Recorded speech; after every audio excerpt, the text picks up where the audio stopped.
Can you mute that, please? Yeah. We're going to get feedback.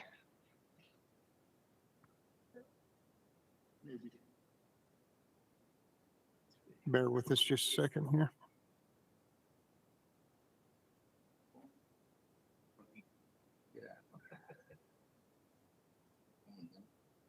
I don't know.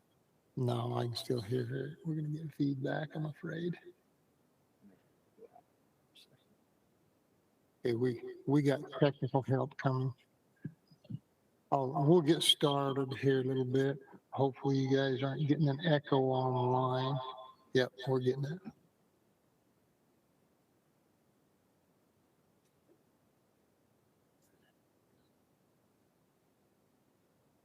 I get it? Nope.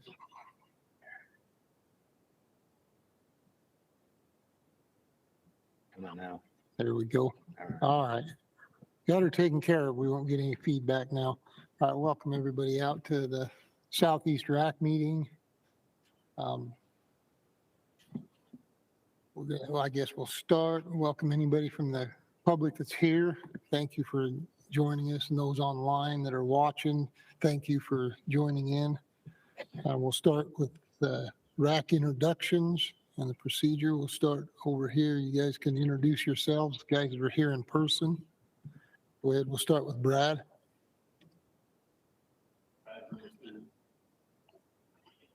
Brad Richmond. Eric Luke, sportsman. Charles Fisher, sportsman. And the folks we have online, you guys want to go ahead and announce yourselves? Sunshine Birdie, non-Sumter. Darren Olson, Forest Service. Lynn Sittard, elected official. And Scoop Flannery, sportsman. And Steve, you on? Let's see. We got Stephen Duke is on as well. He may have stepped away from his computer for a second. All right, the procedures as we go through our agenda will go as follows. We'll have, when we get to our action items, we'll have the presenters at the mic to make any clarifications from the division. Then we'll go into questions from the RAC. And then from there, we'll go to questions from the audience. And then if anybody from the audience wants to comment, make sure you fill out a comment card there in the back and bring it up here to the front. And we'll call on you and we'll go to comments from the audience. And then we will go to the RAC discussion and motions from that point. Our first action item would be the approval of the agenda and the minutes. Do we have any discussion from the RAC on that?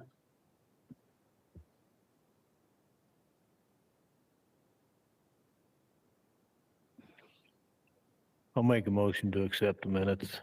Second the motion. We have a motion and a second. Any discussion on the motion? We'll just, since we have so many, we'll just do this. All in favor, say aye. Aye. Aye. Aye. Any opposed? Motion passes unanimous. Okay, we'll go now to our wildlife board meeting update. I'll get through this. I made notes. There was quite a few motions made. I'll try to make this as quick as possible. And go to, let's see. We'll start with the buck deer permit recommendations motions that would apply here. And the first motion that they parted this out into, I'll start by telling you how they've done it. They parted it out into general season and then went into the limited entry. And the first motion was approve the permit numbers for the general season on the following units in the northern region: Chalk Creek, East Canyon, Morgan, Camas, and Ogden. And they put the numbers in there at 2,000, 1,700, 1,400, 1,700, and 1,900 respectively. And that was for the northern region. And there's a motion that was tied with the chair breaking the tie to approve permit numbers for the central region with the exception of the Oker Stansbury being cut to 2,000 permits. There was a motion made, okay. Passed 5-1, approved 0 permit increases in the southern region. They wanted to stay with 2022 permit numbers with the exception of Pine Valley, and that would go to 2,300 permits. And that's, yeah, okay. And again, I guess I'll tell you, we have our wildlife board representative Southeast region and a board chair here with us. Welcome, Kevin Albrecht. And if I make any mistakes or you find any corrections, make sure you get my attention and I'll make sure and make any corrections. Guy says you can come and hit me with the mallet too. Okay, and then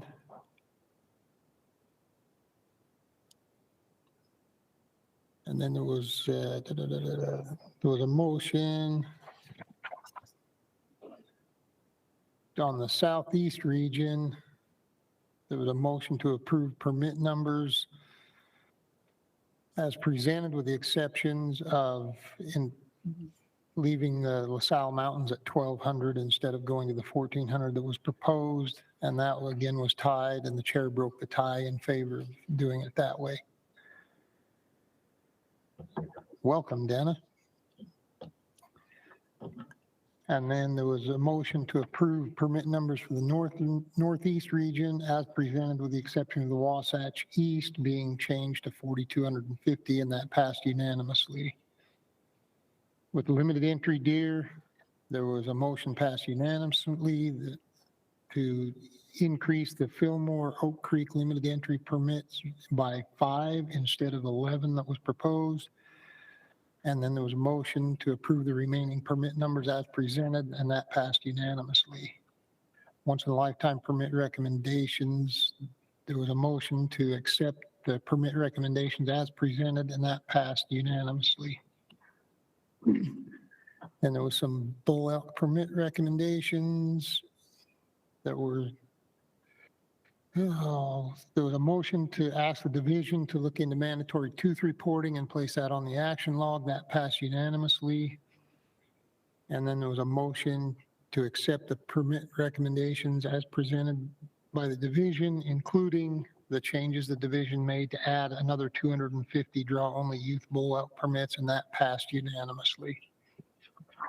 With the pronghorn, there was a motion to accept the permit recommendations as presented, and that passed unanimously. And then there was motions withdrawn. I'm trying to.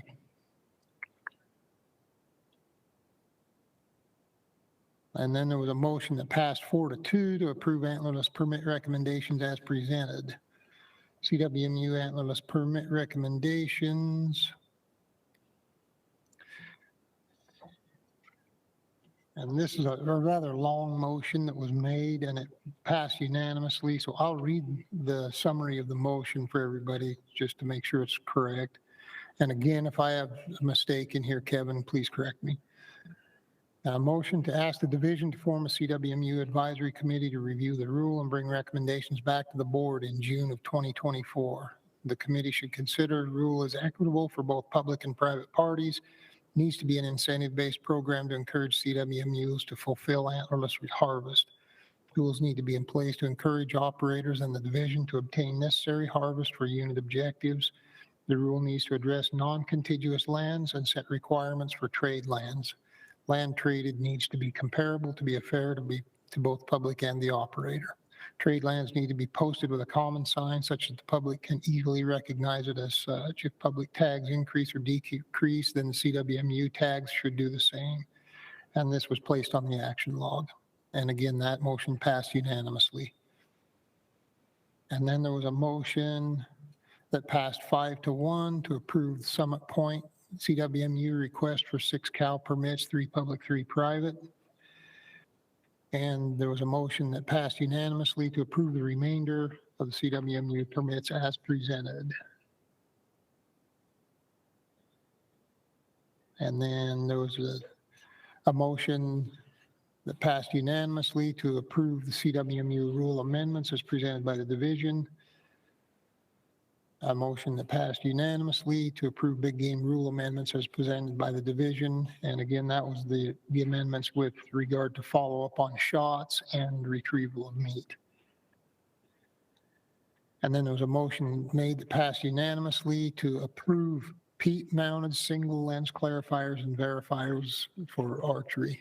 And what that is, for those that may not know, a verifier, or it's these right here. One lens, like out of a set of cheaters on your bow for people that have aging eyes that can no longer see the sight pins. And then there was a motion that passed 4-2 to approve two-way radio band portion as presented and to apply the restrictions on the two-way radio band only on hams hunts. So what that boiled down to, and correct me if I'm wrong on that, Kevin, but the board approved a two-way radio ban on most hunts except for, or on hams hunts, right? And restricted weapons. And restricted weapons hunts going forward in the future. Is that correct? Yes, on hams hunts and restricted weapons. Yeah, I think you got it covered on the Okay. restricted weapon hunts that could happen in the future and the current hams hunts. Okay. Yep. And then there was a motion made and passed unanimously to allow match lock and friction lock to be included in restricted muzzle loader definitions. And then there was another motion passed unanimously to approve the remainder of the recommendations for weapons and technology as presented by the division. Clear as mud, right? There was a lot going on in the board meeting, and I hope I covered everything. If anybody has any questions on that, go for it. So I guess I just want a little clarification. So the two-way radio is banned except for on hams and restricted hunts. Yeah, the way that'll work is you'll be able to use the two-way radio everywhere except for hams hunts and restricted weapons hunts. Okay, so like normal, Yeah, your General hunts rifle, you can general use. season, or your limited entry, your Okay. existing limited entry hunts, and that you'll still be able to use them. Okay. Any One other, clarification, on the CWMU, what the board asked them to come back, was that in 2024 or 2025?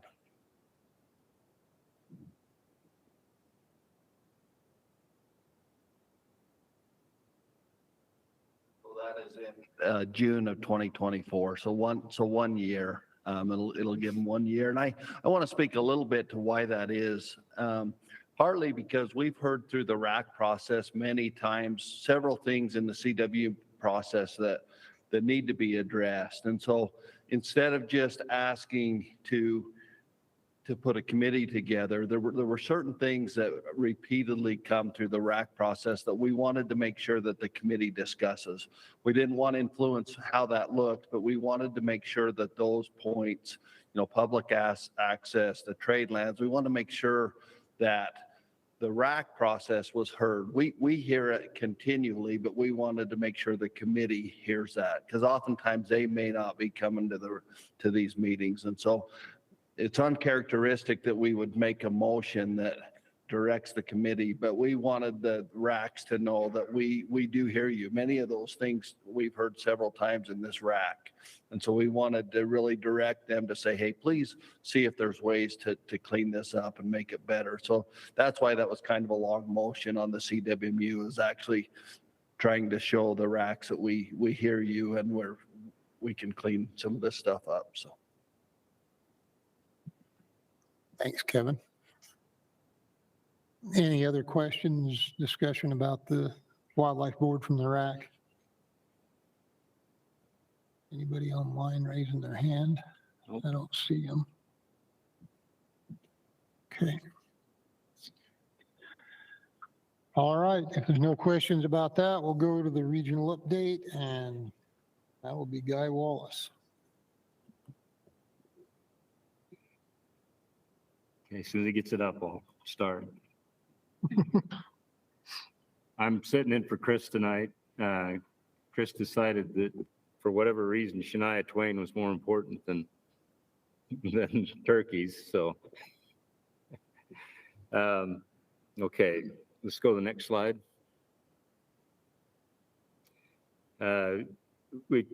We sent an email out to everybody about changing the RAC meeting start times to 6 o'clock. And all the responses supported going to that 6 o'clock start time. So from now on, RAC meetings will start at 6 p.m. Next slide. In aquatics, they're doing a project at Recapture Reservoir where they're trying to catch pike. And they're trying to create our own brood facility so that we won't have to, in the future, we won't have to go catch them from the wild in order to move pike. And they're also doing it with muskie as well. They also, last week, I believe, they were gill netting at Schofield. And the results were really good from what I've been told. There were low numbers of chubs. The trout average was about 16 to 17 inches on the cutthroat trout. So they were pretty happy with the survey on Schofield. And then the Moab crew launched their first big trip of the year down the Green River. It's a 10-day trip, so it's a pretty long trip. But I imagine they're going pretty fast with as high as that river's running right now. So, next slide. In habitat, both wildlife and habitat works together to do utilization surveys. We go out and look at big game ranges, winter ranges, look at utilization on the browse, and also kind of estimated deer use of those areas. And so we've started that. We're kind of right in the middle of that. There's a statewide watershed restoration initiative meeting on May 31st. And then the Sago Trailhead construction has been postponed because of access getting up there till after Memorial Day. Next slide. In law enforcement, they recently held their law enforcement training session. And then Officer Brimhall and the K9 Cooper is his name, assisted with a rendezvous for the Carbon School District 4th grade. And so I understand that went pretty well. So yeah, okay, next slide. In outreach, they were also participated in this rendezvous. And then the U.S. Forest Service Conservation Days are May 15th to the 18th. That's coming up. So, or past. What did you do there? Okay. And then wildlife, as I mentioned, the biologist's been working on range transects and doing bird surveys. The wildlife conservation has been doing bird surveys. And then we've also been trying to finish up our sage grouse lek count. We've had some difficulty getting to most of the leks with all the snow, so it's been kind of tough to get there. And our birds numbers are slightly down, but we're not sure if that's because we haven't, been able to get to all of them or what's going on with the birds, but they're just down slightly. And then we're also gearing up for the neonate study that we're going to do, the deer study. That's probably within the next couple of weeks, we should start having some of those fawns being born, and we'll be on the Range Creek, LaSalle, and San Juan. And so that'll be a really interesting project. That'd be an opportunity if anybody wanted to come and try and participate in that project. We're doing it a little differently in that we're not doing opportunistic fawns where we're going out and watching. We're basically just monitoring the radio collars of the deer and seeing when the bits are dispelled, and then we'll go out and try and find those fawns. So some of it's going to be just kind of waiting to hear when that happens.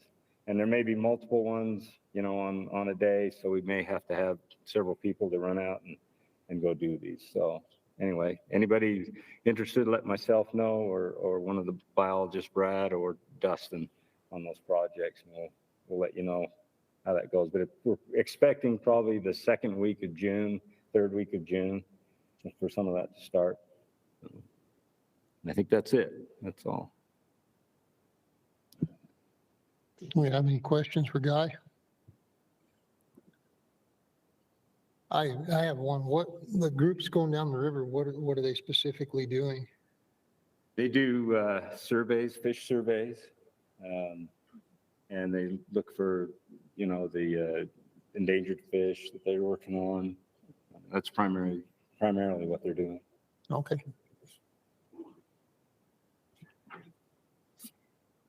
Okay. Okay, is this on, Brandon? Fantastic.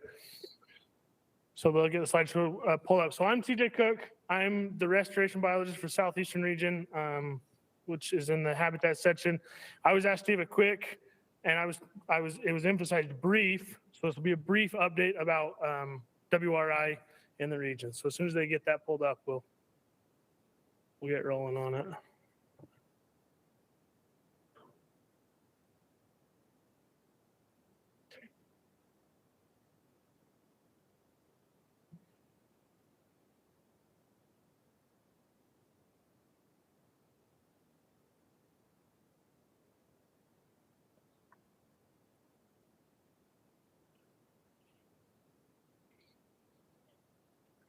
Okay, so Watershed Restoration Initiative, or WRI, next slide, please.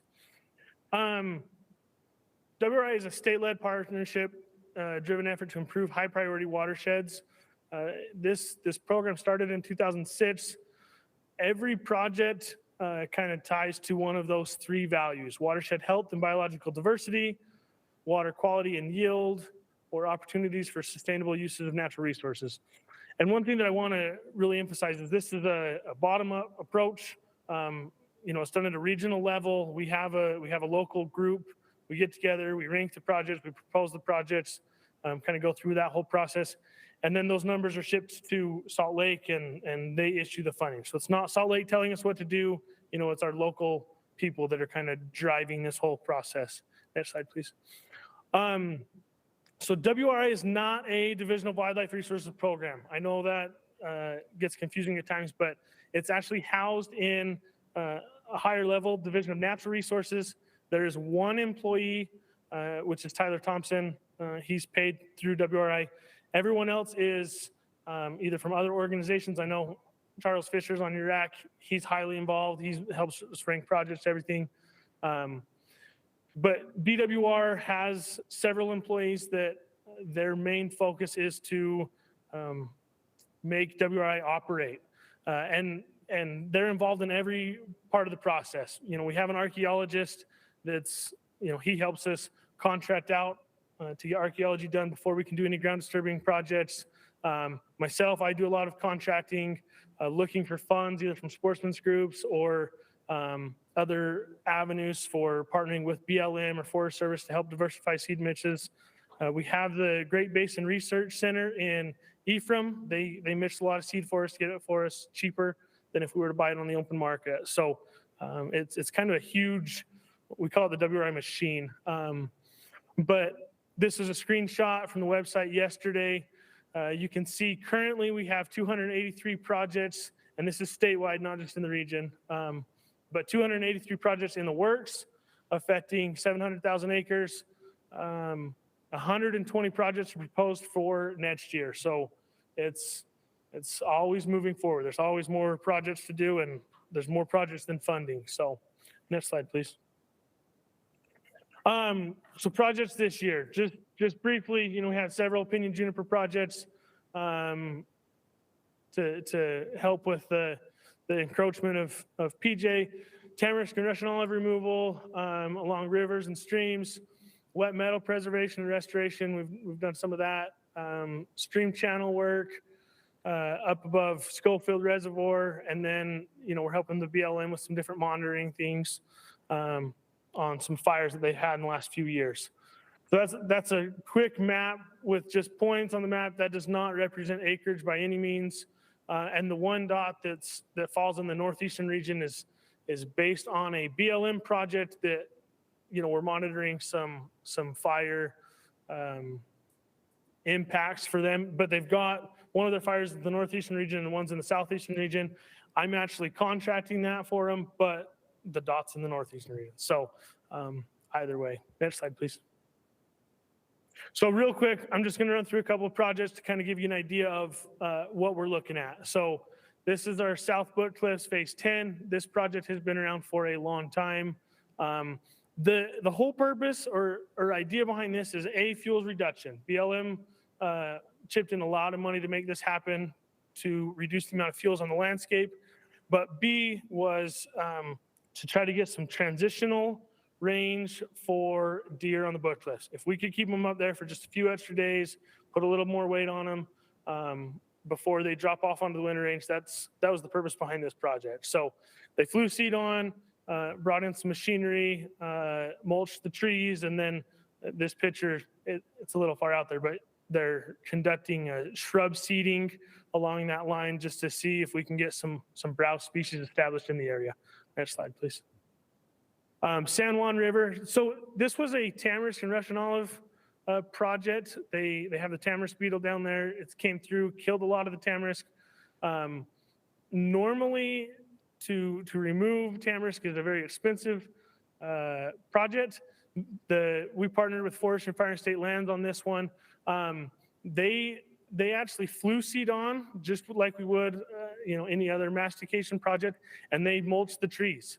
There's going to be some follow-up treatment that needs to occur, but I'm excited to see how that one turns out. And that one's going to be really good for turkeys and quail and everything that utilize that riparian area. So we're excited to see how that one goes. Next slide, please. Upper Price River project. There was a lot of different components of this project, but this was Mud Creek above Schofield Reservoir. This is a pre-photo.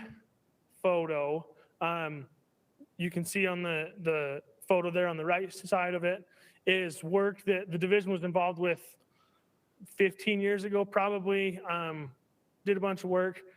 Now we're partnering with TU and the landowner, and we're moving downstream. They did some kind of log step structures to actually straighten out the stream. It's not something we hear a lot of these days. And normally we're trying to add sinuosity to the stream, but this one has Mud Creek has high phosphorus levels, so they went in, did some step fall structures and some BDAs to try to create some of those backwater oxbows, and it'll be really good for fish habitat and hopefully Schofield Reservoir in the future as we get that vegetated. Next slide, please. And then other projects. There's a ton of things we're involved with. There was a couple of different opportunities this last year to help with burning piles on different wildlife management areas that we manage. We also partnered with a local scout organization to plant some shrubs, and then guzzlers. It seems like we're always out, looking at guzzlers or maintaining them or whatnot. So that was just a few projects that were photoed, or I had photos of. There's also just miscellaneous things that come up. We were contacted by the Forest Service to see if we could get them some fuel in order to make a prescribed fire happen. We were able to contract that and get them up and going on that. So it was a good project. Mainly, we're partnering with a lot of organizations. We're trying to do whatever we can to remove barriers to make treatments happen. That's kind of the main thing I want to drive home. Next slide, please. So yeah, thank you. If you have any questions, like I said, I was told to be brief, but if you have questions or concerns or want to talk after, let me know. I've got cards and I'm more than willing to talk habitat with you anytime. So thank you. Thank you. Do we have any questions from the RAC for Guy? Or?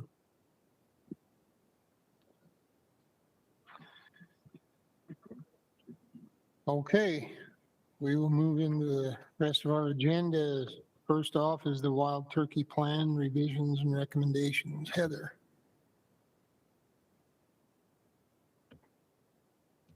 Do you have anything you want to do an overview or anything with the RAC before we get started with questions or? I always do. Thanks Okay. for asking. Give me just a second to pull up some stuff. I just wanted to speak to the air guns really quick and then some of the letters that you guys have likely seen circulating. Oh, is it not working? It is green. Just gotta get closer. Okay. Perfect.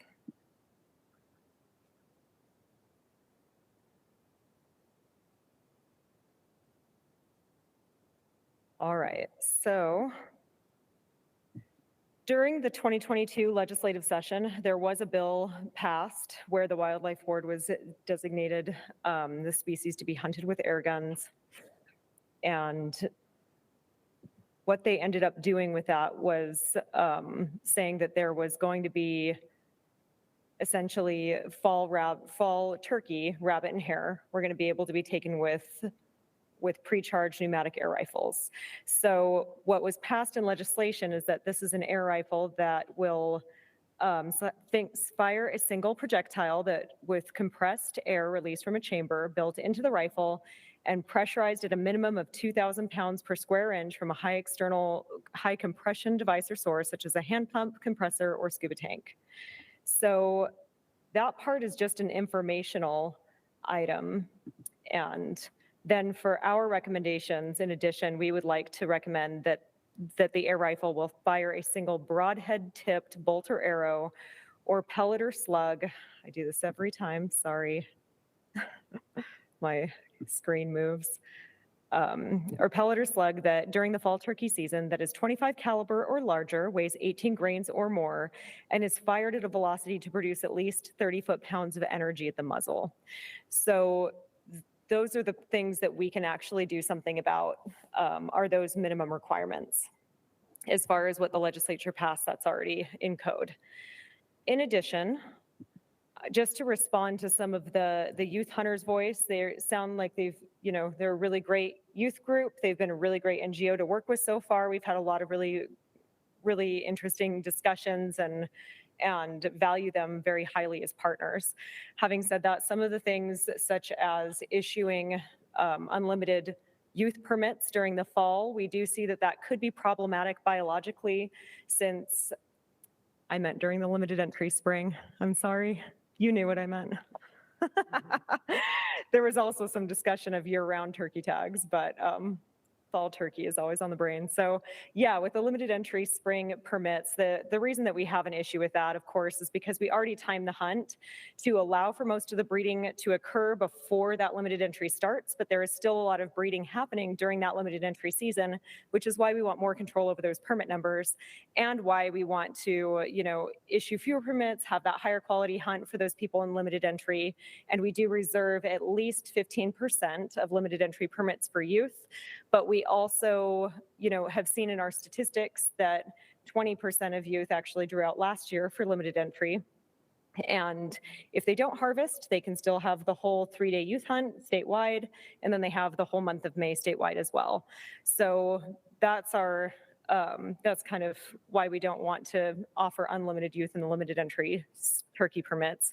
Kind of the same situation with sharp-tailed grouse. They're just a very limited species in Utah with very limited habitat. We realized that they were petitioned to be listed in the 90s. It was found not warranted in 2006, but we are still cognizant of the issues that sharp-tail face with changing in farming practices, declines in CRP lands, and just weather and climate in Utah in general. So for those reasons, we also use a permit calculator for sharp-tail, like we do with sage grouse, to be able to just have offer the most opportunity with those permits being at a biologically sound number.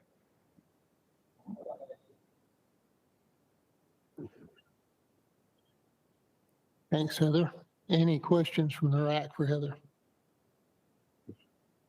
I had a question on the air guns, and it's been a long time since I've been into air guns, so I might not have all the facts, but why did we go with 25 caliber instead of 177? I know that 177 shoots flatter and faster and is more of the choice for target shooters and has pretty good penetration. I think it's something like 800 feet per second out of an air gun at 177 and like 400 at 25 caliber. For a small game like rabbits, I think that 177 should be plenty, but I guess I don't know for sure. So.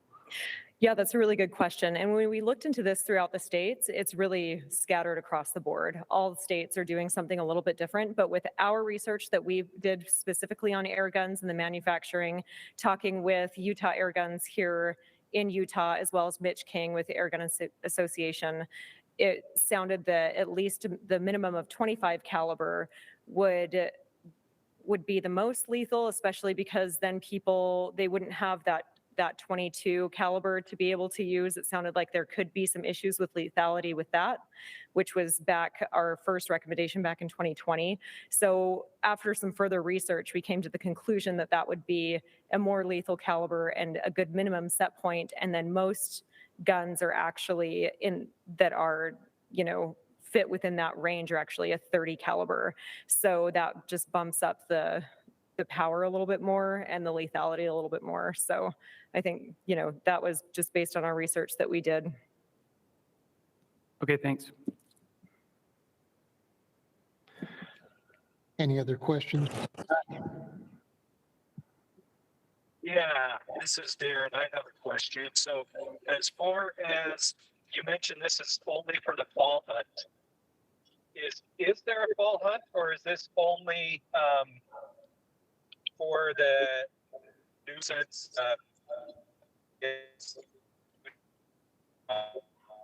Remind me on that. Sorry. You're good, Darren. You cut out a little bit, but yes, excuse me. It is the fall management harvest is what we've renamed the fall hunt in the new turkey plan, because we want to make sure that people understand that the purpose of these fall hunts are in fact to just alleviate a nuisance or depredation issue, not to offer opportunity. So like we've mentioned in other RACs, it's great to have that opportunity. We like to give that to our sportsmen rather than, handling it internally, because we want to offer that when we can. But it's definitely the fall management harvest is what these air guns would be legal for during that fall season, I guess would be a more appropriate term. And we would continue to use those small, more targeted boundaries for that.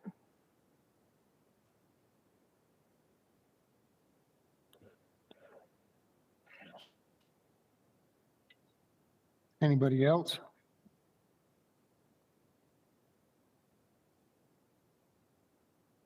Do we have any questions from the audience?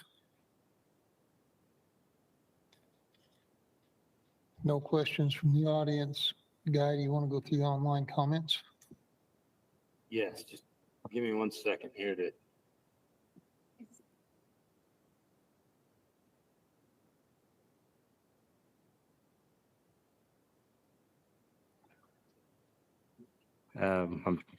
This is not going down.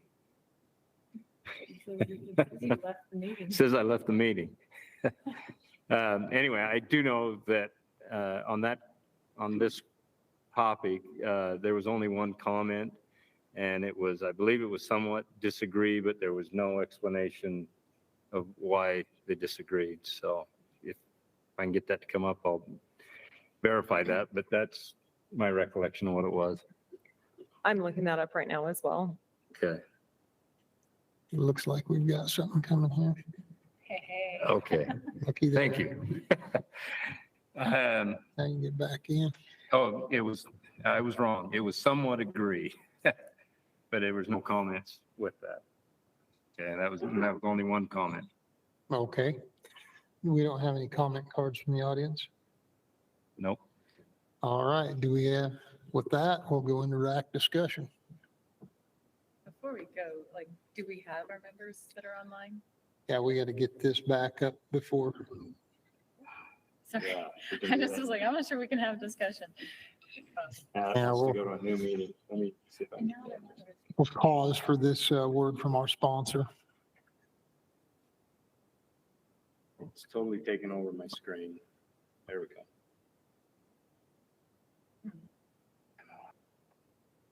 Give me 1 sec.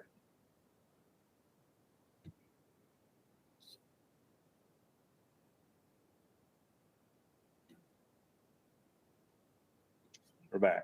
Okay, we're back. All right, we're back with everybody online. We'll begin our RAC discussion now. Anybody want to kick it off? Any comments? Go for it.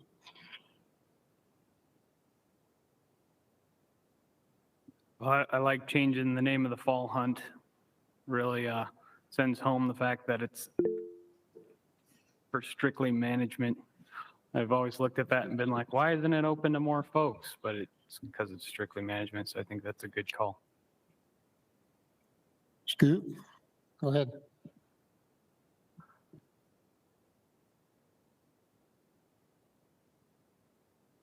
I don't know if you heard me.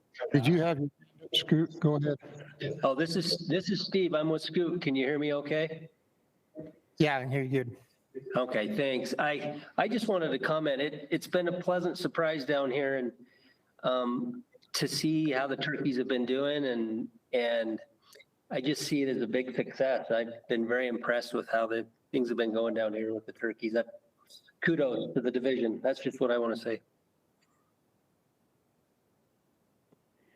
And I wanted to just comment really quickly that the biologists and wildlife manager and assistant manager down in the Southeast region have done such a great job with helping with that because they've done a lot of emergency feeding this year that really needed to happen in certain areas and worked a lot with NWTF and SFW to get that done. So thank you guys. Thank you for your help.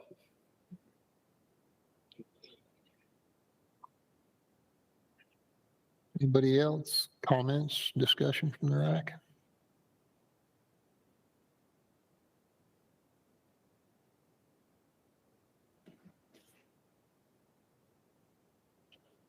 All right, well, if there's no further discussion from the RAC, I'll entertain motions.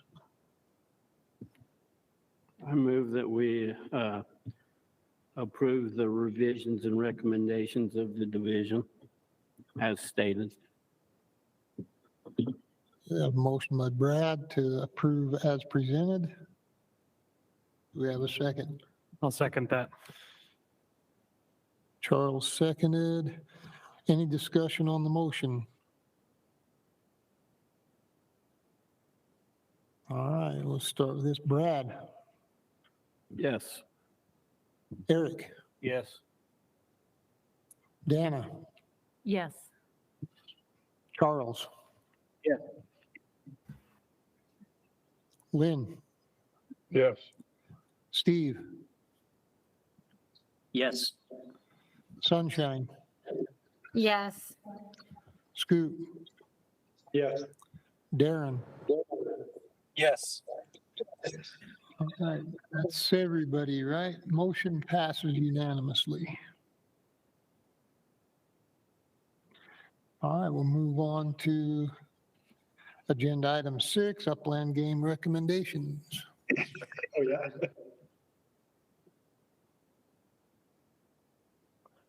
Sorry, I thought there was a comment that was happening online. No, I kind of already wrapped up the sharp tail grouse comment and the air gun comment regarding rabbit and hare. So that's all that we have to start with.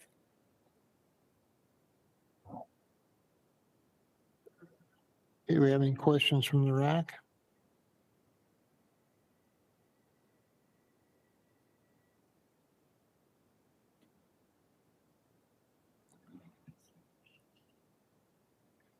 All right, questions from the audience?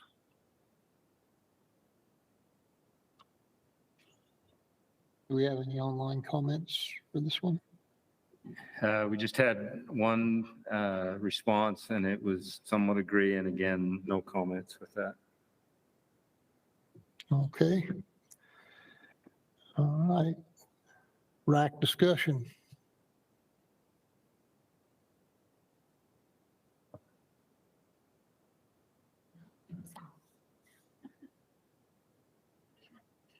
Easy night for you, Heather. All right, we'll entertain motions. I'll make a motion to accept the recommendations as presented. Second motion. Here we have a motion by Charles to accept as presented, seconded by Brad. We'll go through Brad, Yes. Eric, Yes.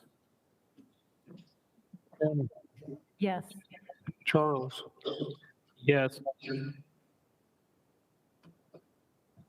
did someone have a comment? Or just echoing somehow? Lynn? Yeah. Steve? Yes. Sunshine? Yes. Scoot? Yes. And Darren? Yes.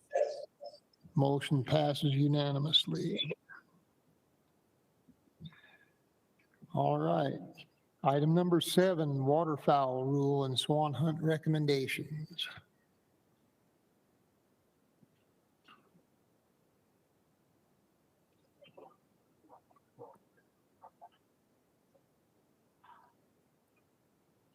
Do you have any clarifications or anything, updates you want to I present? do. First of all, my name is Jason Jones. I'm the new migratory bird coordinator for the Utah Division of Wildlife, and I didn't bring a couple slides with me that I hope would provide some clarification on our recommendation. So I know you all probably had an opportunity to watch the recommendation video.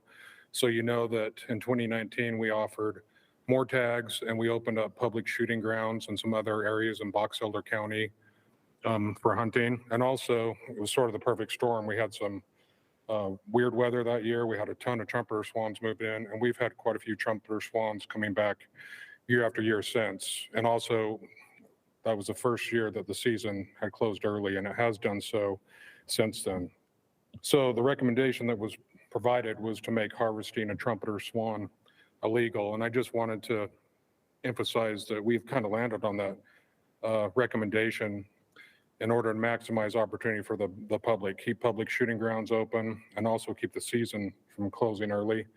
And Heather called me yesterday and told me that Kent, you had called and said it would probably be helpful if I provide some clarification on why we have quotas and some other things like that. So I just wanted to talk about it for a minute. Basically, we work under the U.S. Fish and Wildlife framework for harvesting migratory birds. And the situation is kind of, we can be more conservative than those federal regulations, but we can't be more liberal. And I just want to go back in time and talk about a lawsuit that happened in the early 2000s.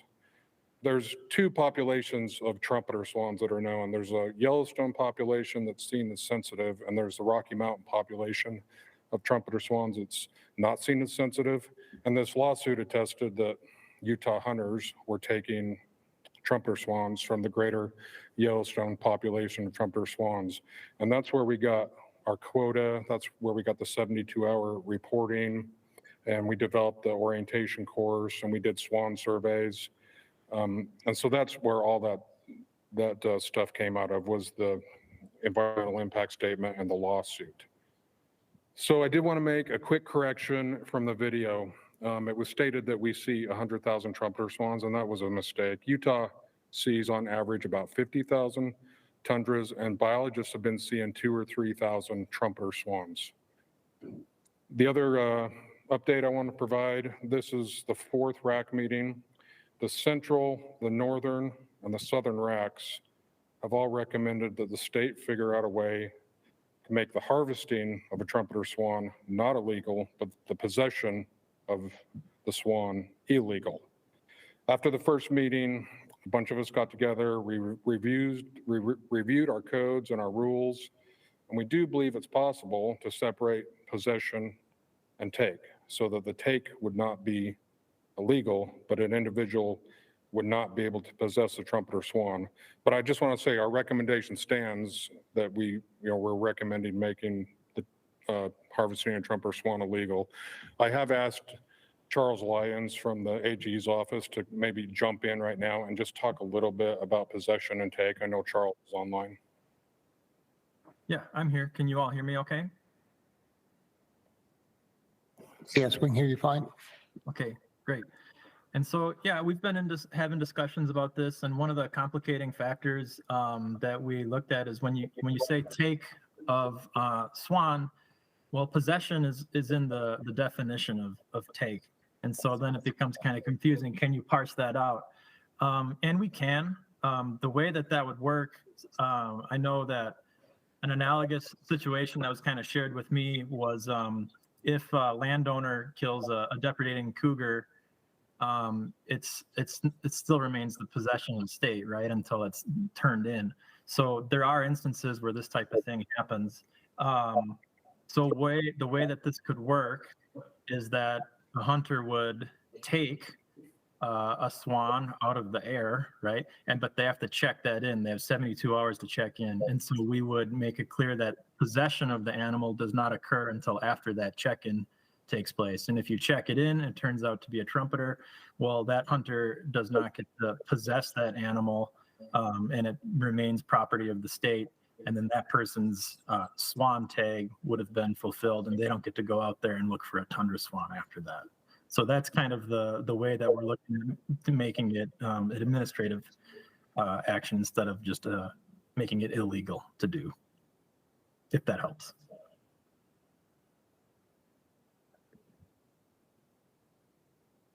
Thanks, Charles.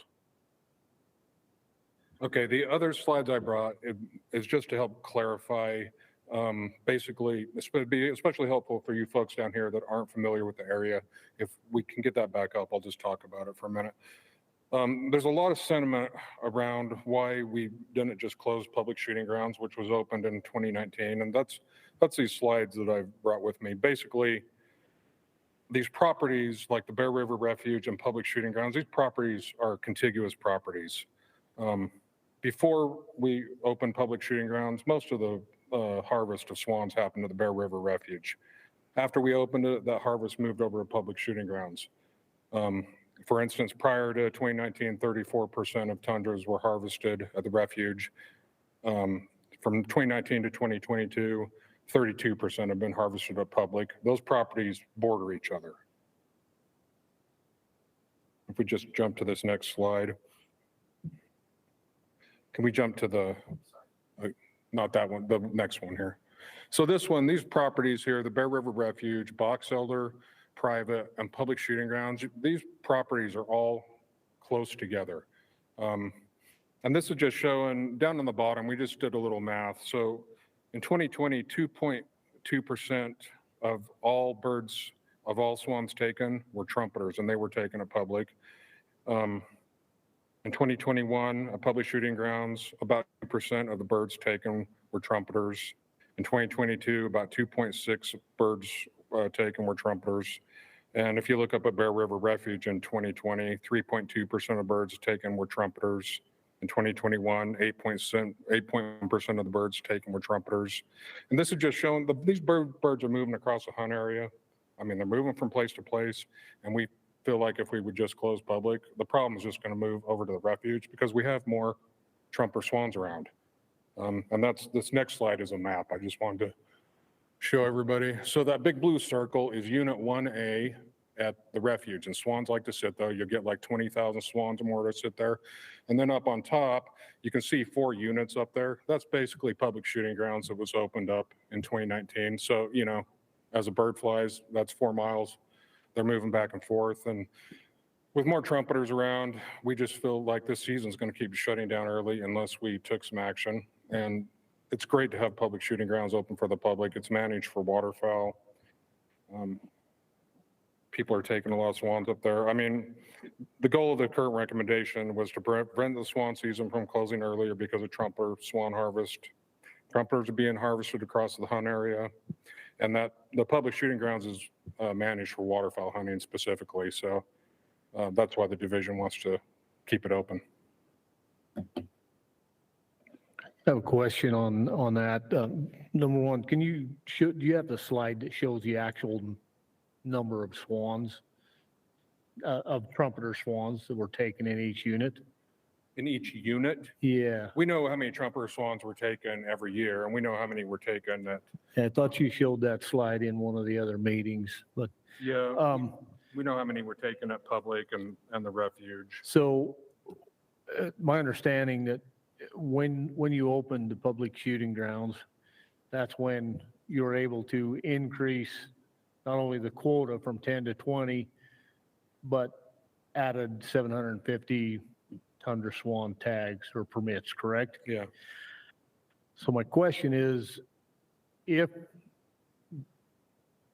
I heard a lot of comments about closing public shooting grounds. Yeah, sure. If that was closed, would you have to relinquish those extra tags? And would the quota go back to 10 rather than 20? I don't think the quota is not going to go back to 10, and I don't think we would have to relinquish our extra tags. No, but I mean, only less than 40% of tags are getting filled now. I mean, on average, people are filling about 40% of the tags issued were getting filled, and now it's dropping down to about 30%. So we're issuing 2,750 tags, but less and less are getting filled every year here. Okay, thank you.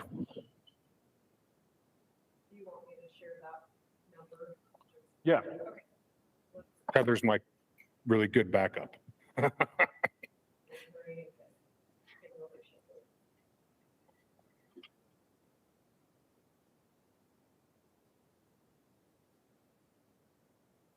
While she's looking, I have a question. I'm just kind of confused on the difference between public shooting grounds and, say, the refuge.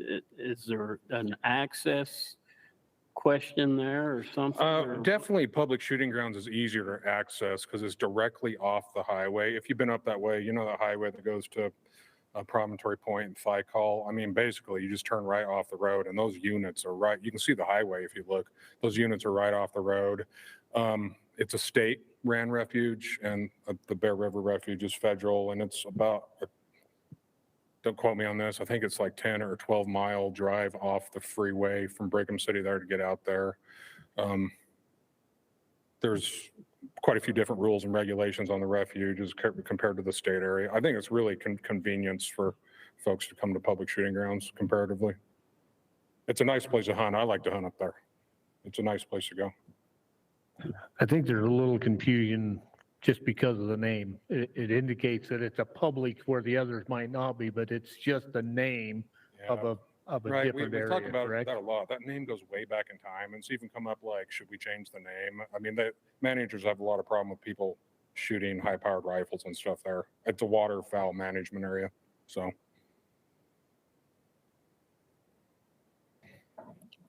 Oh, there's the trumpeter swan harvest locations that Heather's put up there for you guys, so you can see. in Yeah, that's the 2022. one I was looking Yeah. for. Thanks, Heather.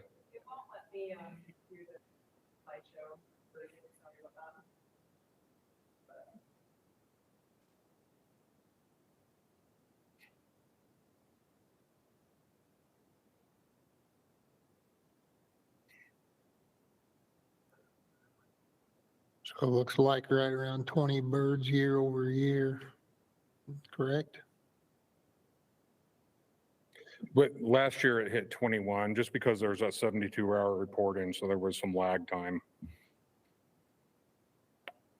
And once it hits that quota, then the Tundra Swan hunt is closed down. Close, we have to make, yeah. That's why the lower numbers each year. Yeah, we have to make immediate action to get it shut down, and we've got a lot of disgruntled hunters, as you can imagine, that have on tradition gone out swan hunting, maybe like after Thanksgiving or whatnot, or out-of-state folks, and yeah, we've got a lot of disgruntled hunters not getting an opportunity to hunt swans. And the swans start up in the north. The swan hunting doesn't even get good till like late October, and they start up there at the north, and they work their way down towards the southern Great Salt Lake marshes later in November. You know, I think we were shut down by right before Thanksgiving last year, if I'm remembering right. So, and like I said, it doesn't even get good till right around the 1st November, so. On one of these comments, there was a mention of the Fish and Wildlife Service study. I'm a little fuzzy on what exactly they're looking at and what they're trying to find out, and if that benefits or negatively impacts hunters. We're collecting feathers to do an isotope analysis because we want to see, and the USGS is helping us with this, we want to see if the birds are from the greater Yellowstone population that's sensitive, or if they're from the Rocky Mountain population of trumpeter swans. Because if we could bring data to the Fish and Wildlife that shows that we're not harvesting a sensitive population of swans, then we could approach the quota situation, maybe in the future working to remove the quota. Okay, yeah, that's Yeah. kind of what I got out of it. So that would be good if it does prove they're from the Rocky Mountain, because then we wouldn't have to start shutting down hunts. I mean, we're not sure what it's going to show us. I mean, we would hope that that it would show they're coming from the Rocky Mountain population, trumpeter swans. And I'm new to the position, but I mean, Heather, can you come in? I mean, have we got any data back have we got any preliminary isotope analysis back? No, Blair Stringham sent out an email to them just recently and asked, hey, when can we get this data? Because it is really important and time is of the essence as we're having these issues and we're trying to navigate how to work through it. But the problem is we will likely need probably at least 2 to 3 years before we get those results analyzed and then also put into a management plan through the flyway process.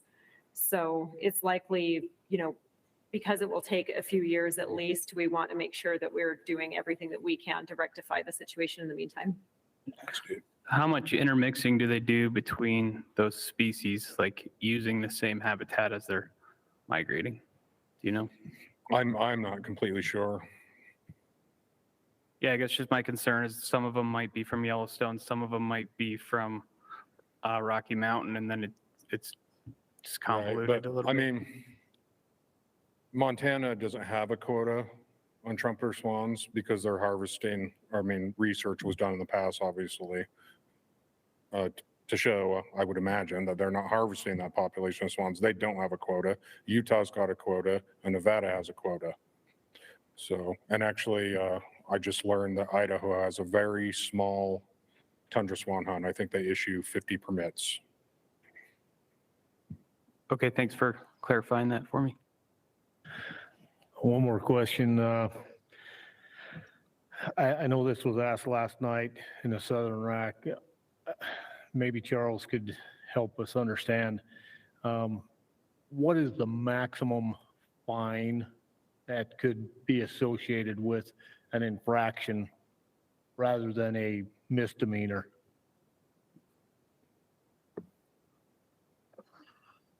Well, if I'm not mistaken, typically for infractions, there would not, I don't know if law enforcement can correct me because they have more experience with dealing with this than I do, but typically an infraction would likely not result in a fine if I'm not mistaken. But if there is charges above that, getting into the misdemeanor area, by code, there's a recommended small, I don't know if it's small, but it's $100 restitution, and that's the minimum.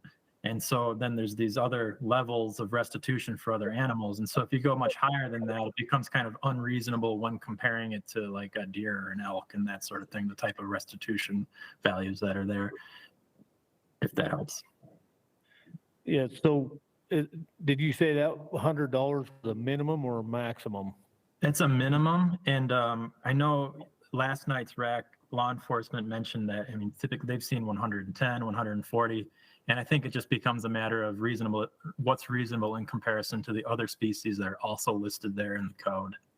I want to say it's like $500 for big game animals sometimes. So it's much higher than that would be unreasonable based on the other tiers that are there. Okay, thank you. Yeah.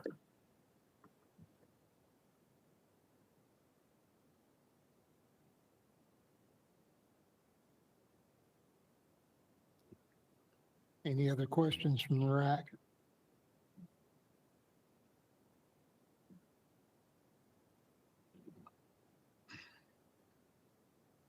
Questions from the audience?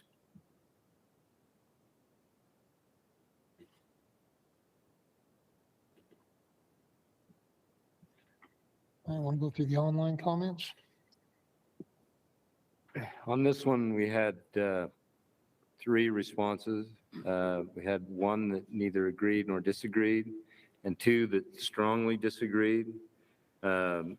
The comment made was basically that they disagreed with making the take of trumpeter swans illegal. And the other one was to support the Northern and Southern Region RAC recommendation.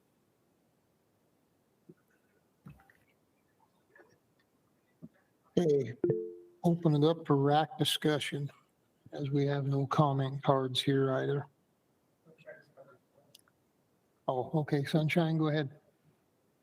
I just wanted to clarify that I think the public comment was talking about how they thought there were over 100,000 trumpeter swans or something. And we know there's a correction there that should be 2,000 to 3,000, right, instead of 100,000. So the public comment could have been made based on some information that was not correct. Good point, thank you. So we do have a public comment card here.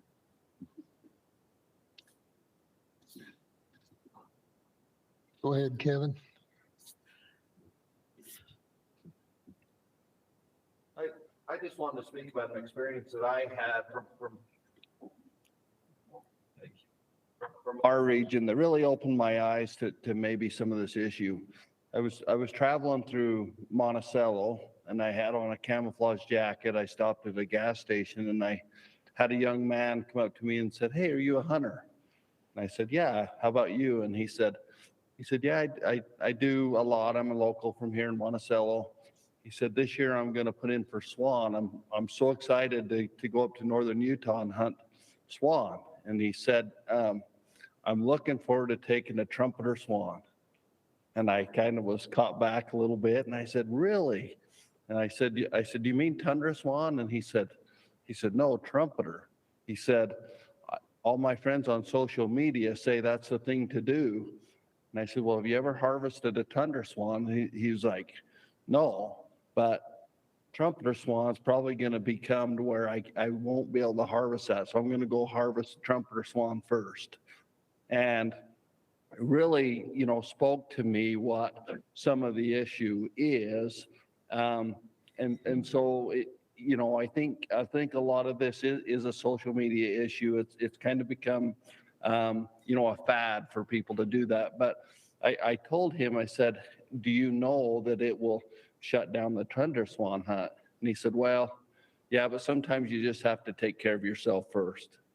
And it really spoke to me about maybe a new generation of, what's going on a little bit. And so, anyway, I just thought I would, because that is pertinent to our region and you couldn't get any farther away from the issue and, from Monticello to where the hunt is, yet we have youth that are being affected by that and going up and doing it. So I thought I would share the experience with you. Thank you. Did you have, Kevin, it wasn't Guy Wallace, was it? was his last name Mitchell? It might have. Did you have something, Scoot? Oh, I just wanted to know if it was Guy Wallace, that's all. My kids are gone. It was. If I could just make one more comment, just to follow up on that, just because I didn't get into it. We got into it last night a lot, but targeting and social media is an issue. And we have a lot of anecdotal evidence about the targeting because we monitor social media. The division has a social media page. Some of us are on different social media waterfall pages, and I just want to follow up that is a big issue. So.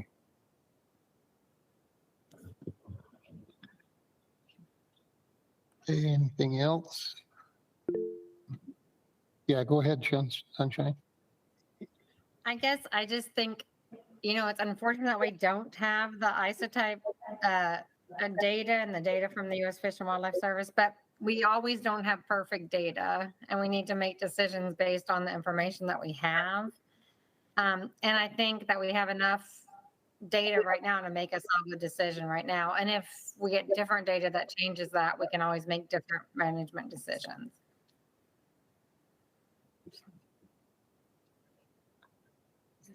This is RAC discussion. This is RAC discussion. Yeah, go ahead. I guess I had a question for RAC members. Like, what is the concern about making it illegal versus, I'm just curious. The big concern is they can be very difficult to tell apart. I've talked to several of my friends up north who do hunt swans. Trumpeters are very vocal usually, and the vocalizations are very different. If they're coming in and they're being vocal, it's very easy to tell a trumpeter swan. If they're not being vocal, it can be difficult. And so Couldn't you choose just not to harvest? you could, and I'm going to talk about that a little bit. I've talked to several people.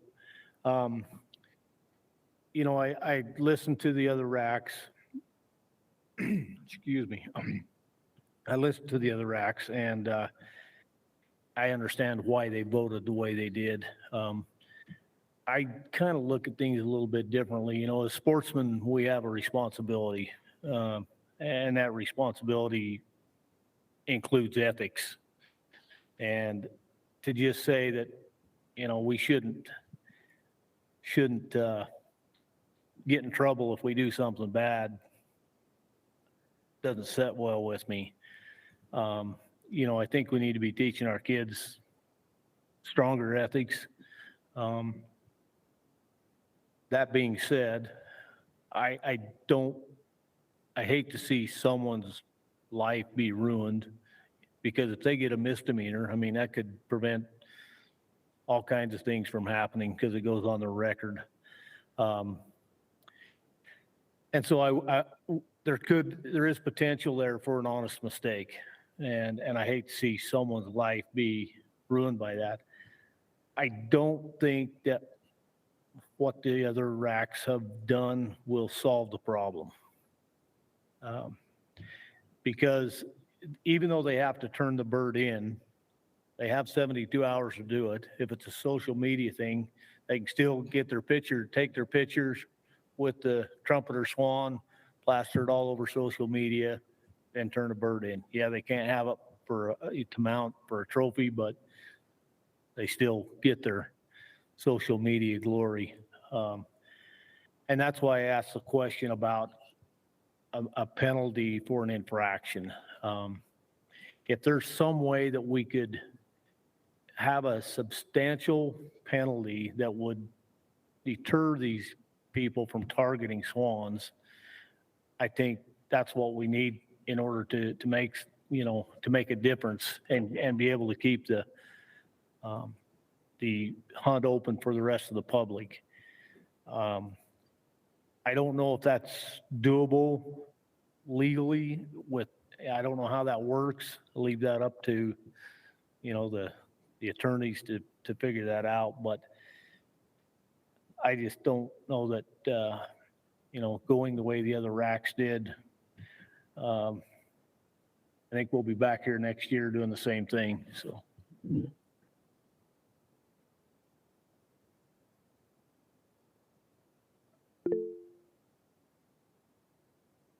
Go ahead, Scoop. I'm just wondering, would there be much harm in looking at it again in a year if we need to? If we were to make a motion similar to what the other RACs have done and see what kind of results we get out of that. Because, you know, Eric brought up an interesting point about people just wanting the picture to put on social media. And that's something that, yes, it's kind of a new world that we're in, you know. But it seems like not being able to keep that animal would be enough of a deterrent for a lot of people not to shoot and to achieve the goal of extending that season for the tundra swans. So there's some room here, right? Like if we can prove, or the DWR can prove without a reasonable doubt that this person was targeting trumpeter swans, then there could be harsher penalties than a $100 fine. It could be loss of hunting licenses throughout most states, correct? I think that's been talked about in the other RACs. You know, some of that can be up to the conservation officer. One thing that I have concern with is just that. Most of our conservation officers are the best people out there, but every one of us have a bad day. you catch that conservation officer on a bad day, and you may get a bigger fine than you should. So I think that there needs to be something set, that defines what that is. Again, I don't know the laws and legalities of what can be done in that manner, so I can't really speak to that. And maybe because of that, we don't have, we have to go with something different, but that's my concern. The other concern is if we make this too severe or the risk too big, and someone, it was mentioned in one of the other RACs that some attorneys can't even go out and hunt because they can't risk that misdemeanor. And if we make it too severe, we prohibit the public from actually going and trying it because they're too afraid to, to your point, that was my thoughts too. If you're not sure, you just don't shoot. But if that risk is so big, they just won't even go out and actually hunt. And that's kind of counterintuitive of what we're doing, I think. Go ahead, Darren. Waterfowl hunting has always been about identification. You need to know what you're shooting because there's different bag limits for every species. And I guess just to clarify for me, because sometimes the information we see on the internet isn't accurate, how difficult or not to identify between a swan species?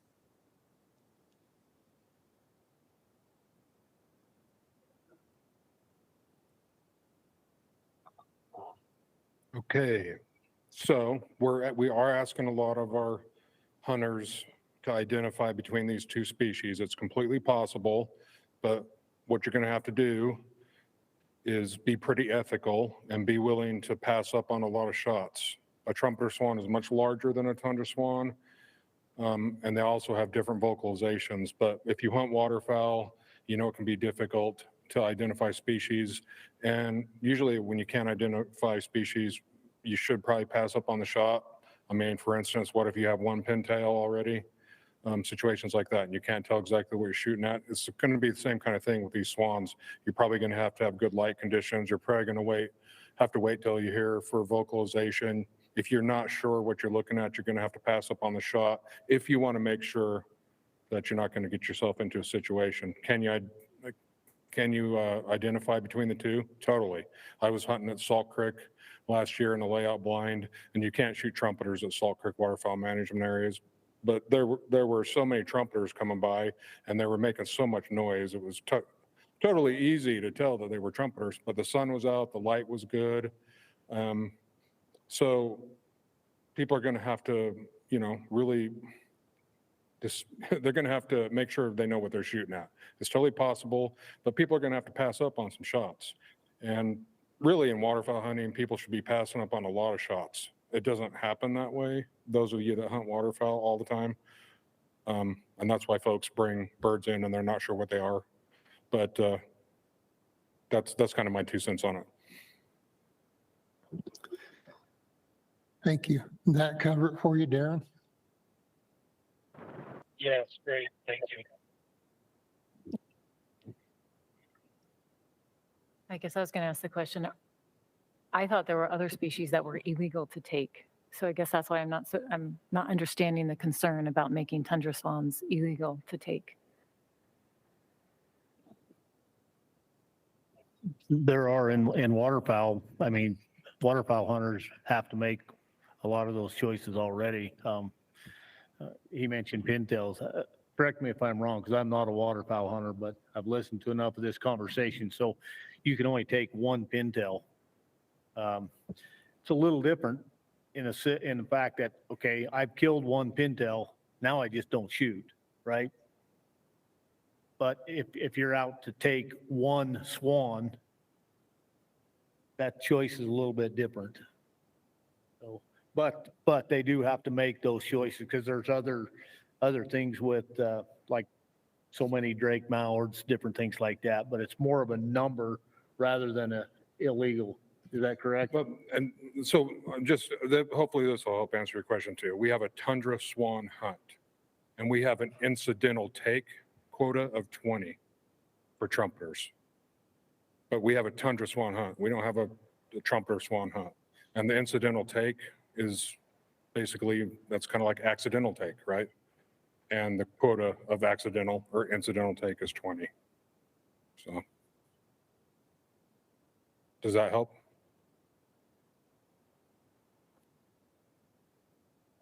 It's disheartening to hear that there is a group of folks that are trying to take a sensitive species because at least as it is now, our hands are tied by the Fish and Wildlife Service. We're offering this hunt so folks have the opportunity to take a swan.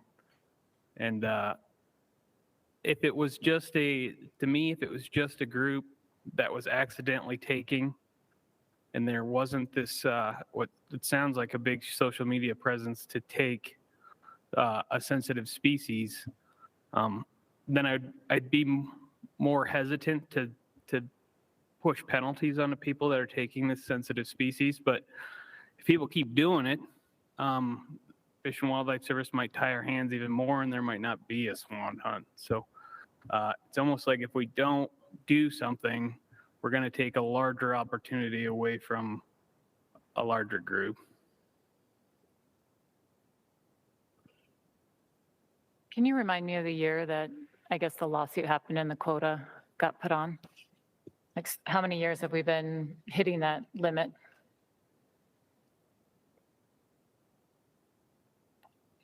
The lawsuit happened in 2003. And we have never hit the quota until 2019.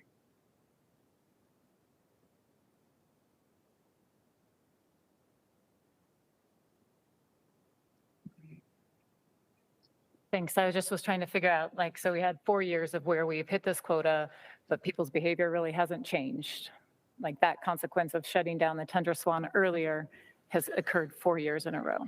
And I'll add this too. Last year, the wildlife installed a 5-year wait period if you took a trumpeter, and subsequently the season closed earlier than ever last year. So it didn't really help solve the problem. It's still on the books. It stands. So. Okay, so it sounds to me like the division has done several different levels of education, of penalties, of public outreach. Well, the wildlife board developed a 5-year waiting period, and that's on the book. So if you get a swan tag, you have to go through the orientation course. You have to have your swan checked within 72 hours by the Division of Wildlife.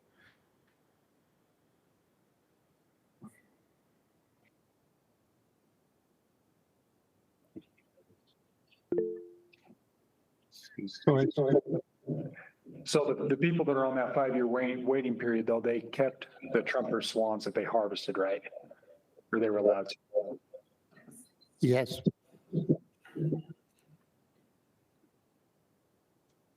I wonder how much of that is people seeing that it actually shut down a couple times and then thinking, well, I'm taking whatever opportunity I get because I don't know when this is going to shut down.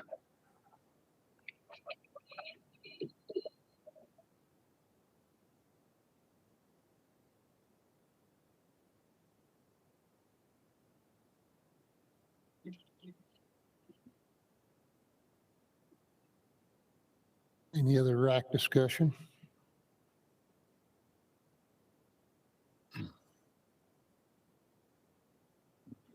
So what were the motions by the northern and southern regions? What was the motion they presented? What the way they put it, I think their motion, and you can correct me if I'm wrong, but I think the way it was they made motions to make possessing a trumpeter swan illegal, but incidental take is not illegal. I mean, per se, it's not something we want, but if you incidentally take one, you have to turn it in. It is the property of the Division of Wildlife. It is never going to become your property. Okay. And that's their motion. They wanted to do it that way. Then you have 72 hours from take to possession. Yeah, and we have the social media thing where, like Eric pointed out, they'll have their picture all over the place and get their 15 minutes of fame. Anyway, they just won't get to keep it and have it mounted. You got something, Sunshine? Well, I just wanted to point out that I don't think that really solves much of a problem.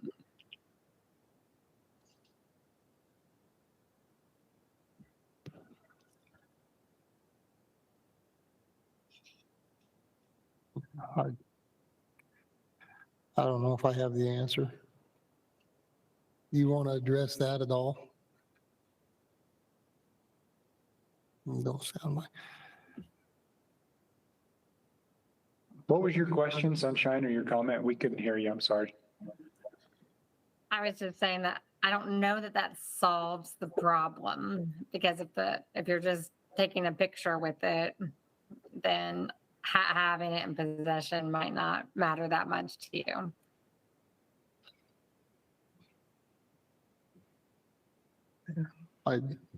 Well, I guess I can comment to that. I think someone that wants to find their way around the law is going to find a way to find their way around the law.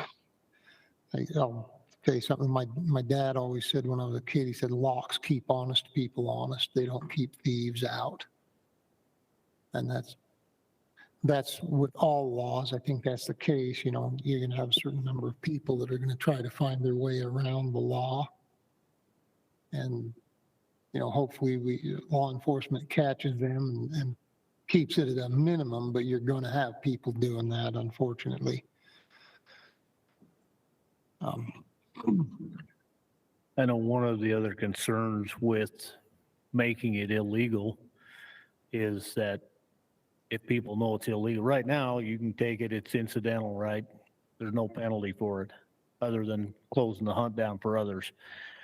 But if it's made illegal, there is concern that now those who take them, stick them in the weeds, and there may be just as many taken, but they aren't reported. Yeah, shoot, shovel, and shut up kind of thing. Yeah.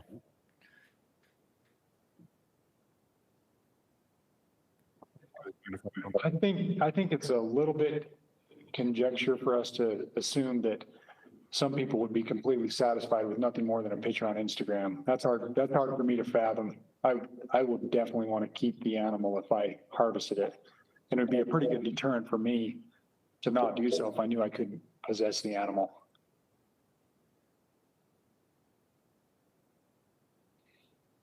I just wanted to jump in and say, just remind everybody that we still have that 5-year waiting period on the books too, if somebody harvests a trumpeter.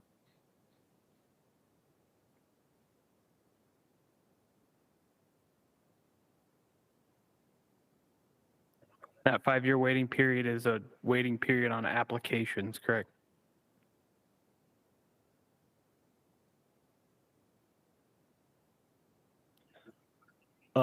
Charles, you still online? I'm here. Is it possible to increase that penalty, dollar amount on an infraction so that there's some kind of a discouragement without having a misdemeanor put on someone's record? Is that a possibility? I believe it may be a possibility. I can read the way that it's in code. So it's a statute. It says when a person is adjudged guilty of illegal taking, and then if you go down, it's $100 per animal per swan. And that's the minimum restitution value in statute. Now, I don't know if anybody's from law enforcement is here, because I don't typically deal with a lot of like criminal proceedings and things, but that does suggest that, they're charged, convicted, it's guilty. And whether that's a class B, if that has to be a class B misdemeanor or just an infraction, typically, I don't know if they're giving restitution for these infractions and they're going through the criminal process to do that. But the way that reads to me is that you have to be found guilty, and then there's a minimum $100 of restitution. And then that's kind of based on what's reasonable. Sometimes it might go up to 110, 140. I have no idea why, but that's how it goes. Yeah, if you can, let me speak to that for just a second. So there's the warning, the infraction, the misdemeanor that can kind of be associated with the charge or what's there. So there's going to be a fine that's set in code for the infraction or misdemeanor, and those are going to be separate. I want to say the fine for the infraction is, from what I'm hearing, 140. Misdemeanor is going to be quite a bit higher than that. I don't know off the top of my head, but it's going to be quite a bit higher than that for just the court fine for that charge.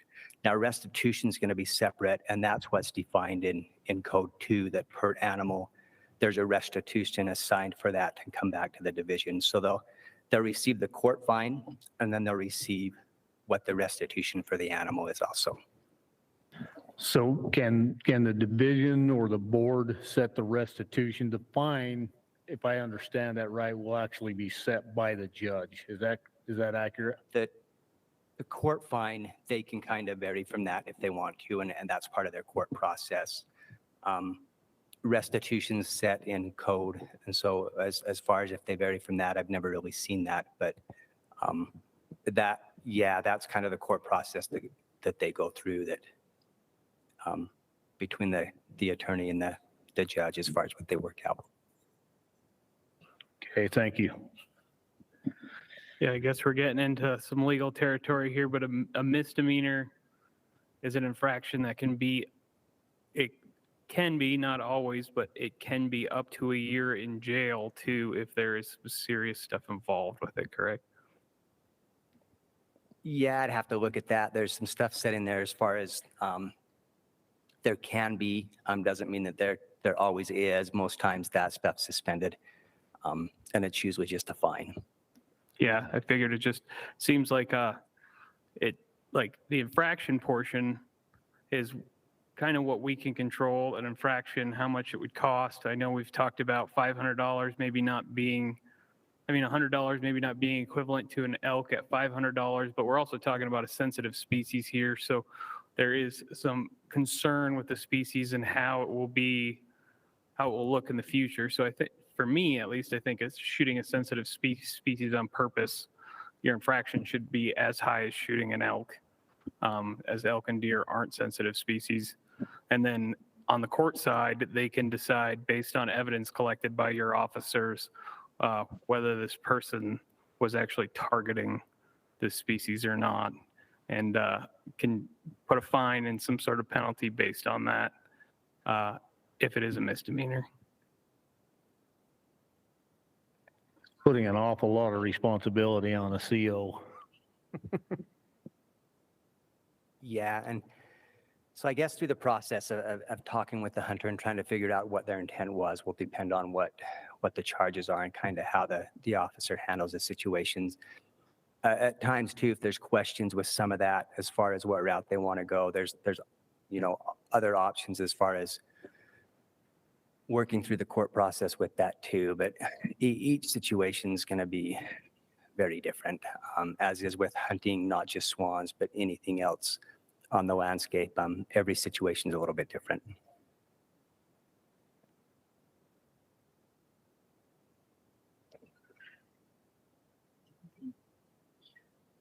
I don't know, I like to see some type, and maybe $140 and for an infraction, and losing the bird is incentive enough to deter it. I don't know. That's I guess all we could do is maybe make that motion and see what happens. But I do have a lot of concern with the potential of an actual unintended take and really hurting someone or some, I've heard a lot of talk about kids, but in all reality, if a 14-year-old kid is out there, he has to be with an adult guardian. So if he shoots one, kid shouldn't get the fine. The guardian or adult should, but still, I just hate to see someone have their life ruined over, and I think we deter people from actually going and doing the hunting. So maybe if we could go with an infraction, that penalty that goes along with the infraction, and losing the bird is enough to deter it. But that's just my thoughts. You have something, Heather? I'm sorry. You know how I like to speak out of turn. So I just wanted to really quickly clarify something about the designation of the swans, because we're hearing some of the sensitive species things. And we actually did do away with sensitive species listing for that particular name attached to some kind of species. We did away with that in a board session, I think, a few years ago. But I just wanted to add clarification to that in case anybody's curious about that it's not on necessarily a sensitive species list, but they are just protected in the same way that they're protected. Trumpeter swans are protected and everything else. So they are just considered a protected species, and Greater Yellowstone population does have more protections through management plans, but they don't actually have a different like name attached to their level of protection, just for clarification. Thanks. Thanks, Heather. I guess I have a question. Again, this probably be for Charles or law enforcement. If someone were to use social media, say they claim they accidentally took a trumpeter swan, and then they turn themselves in, 2 days later, so you're within the 72-hour window, and it was later discovered that they had posted photos on social media about it, would that then be where law enforcement or the courts could go back and say, this was intentional take and you're trying to get glory on social media with it, or what would that look like? Yeah, I'm sure if there's more something like that surfaced through the process, they could look into it and follow up on it. Okay. It sounds like, what I'm hearing here is most of the problem is coming off of these social media. It's, for lack of a better term, it's a social media treasure hunt. And so maybe that's something.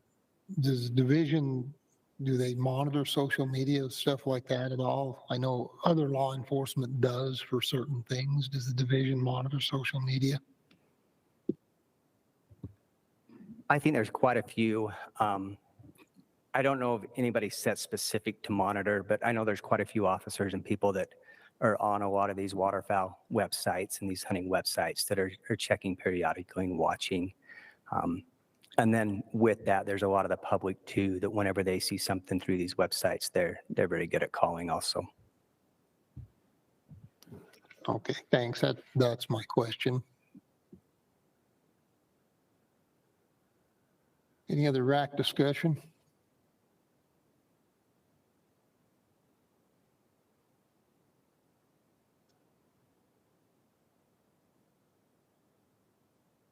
All right, we'll entertain motions. Looking at me. You haven't made a motion yet tonight.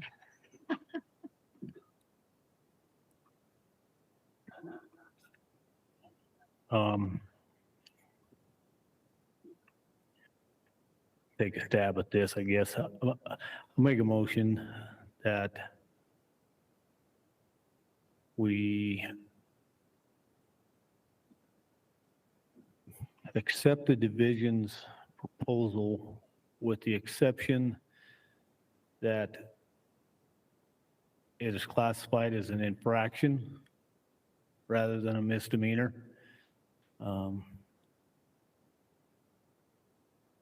And for the take, and that it would be illegal to possess the bird after 72-hour period.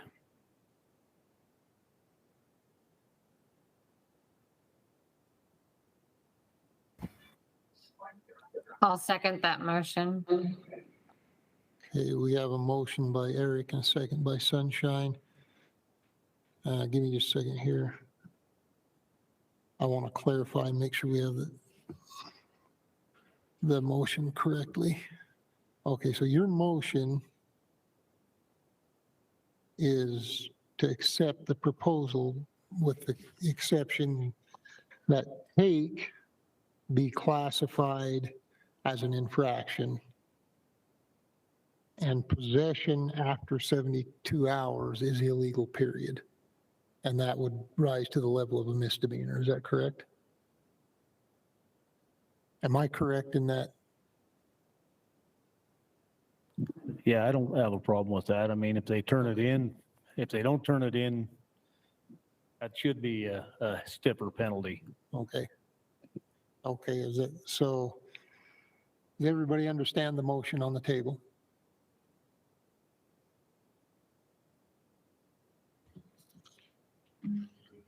Okay, we will begin the vote. Brad? Why do I have to be first? Yes. Well, I got to give you your chance. Eric? Yes. Dana? No. Charles? No. Lynn? Yes. Let's see who else is online. I'm running. Scoot? Yes. Steve? Yes. Darren? Yes. And Sunshine? Yes.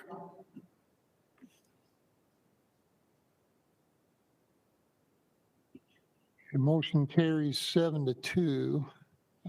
Dana and Charles, do you care to elaborate on why you voted no? I felt like the division was extremely thoughtful in their recommendation. They've done their research and they've tried different levels of repercussions, and there's still an issue. So I felt like we should support their recommendation. Okay, Charles?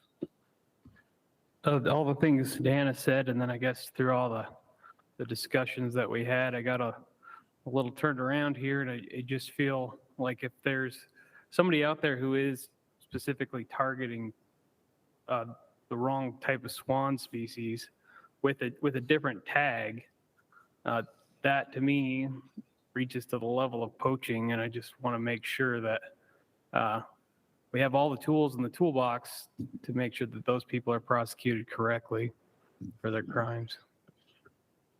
Okay, thank you. All right. Real quick, I'm Yeah, sorry. go ahead. So the motion was to make the take or to an infraction, move it to an infraction. Is that correct? Yeah.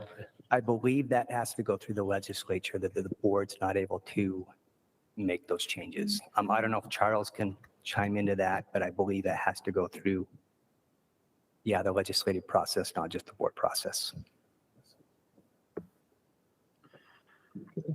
I think they can go, right now, what we've recommended in rule is making it illegal. And if I'm not mistaken, I'm pretty sure it says it's a misdemeanor.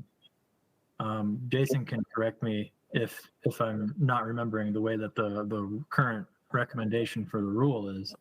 But I think we can say that it's an infraction. If you go to 23, 13, and 11 violations, it says, except as otherwise provided in this title, a violation of any rule or proclamation of the Wildlife Board is an infraction.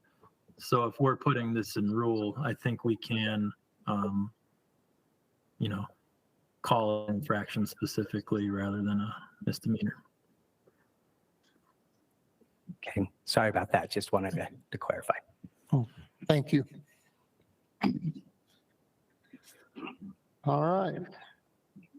We will move on to live game bird rule amendments.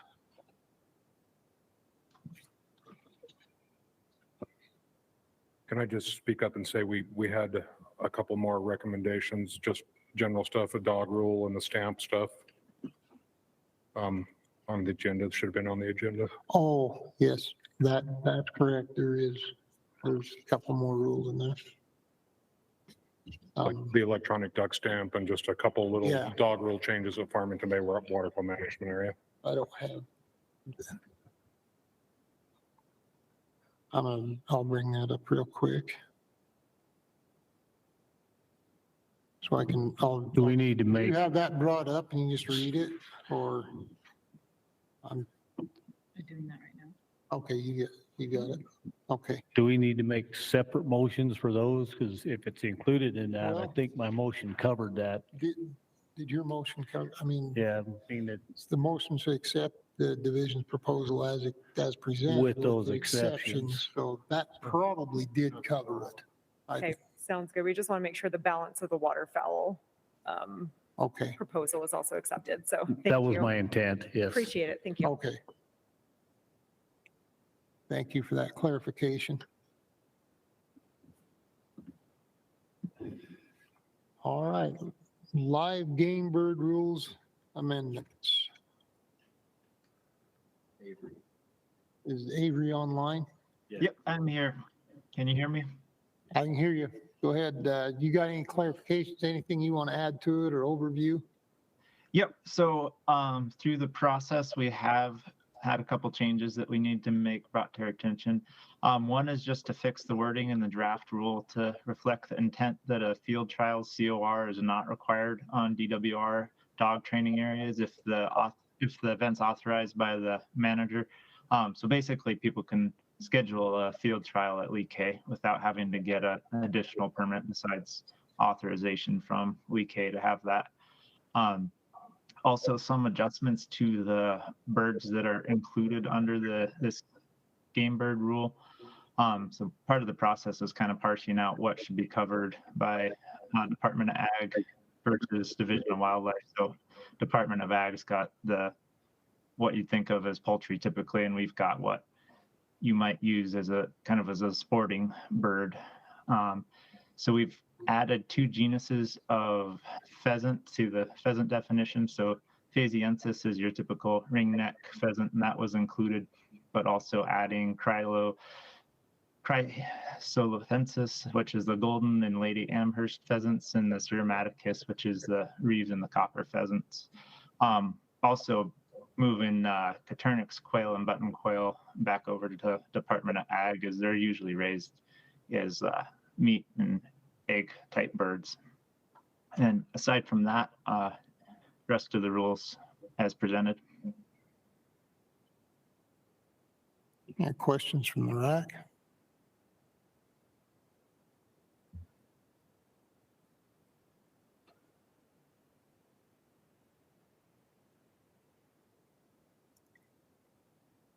No questions? Questions from the audience?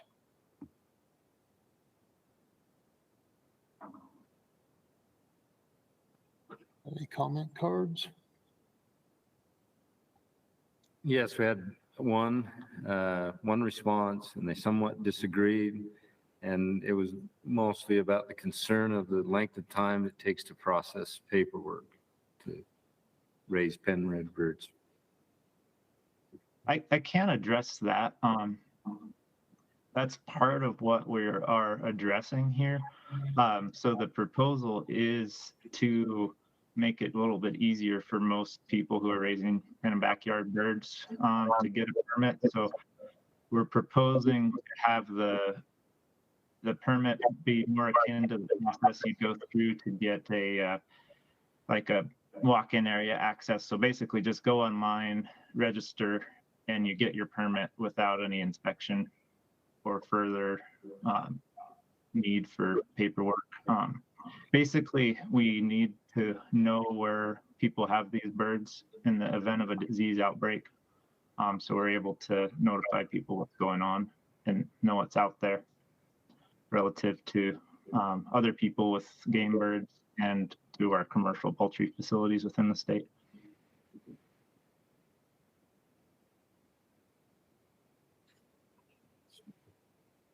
Okay. We have no comment cards from the audience. I guess we can go to RAC discussion.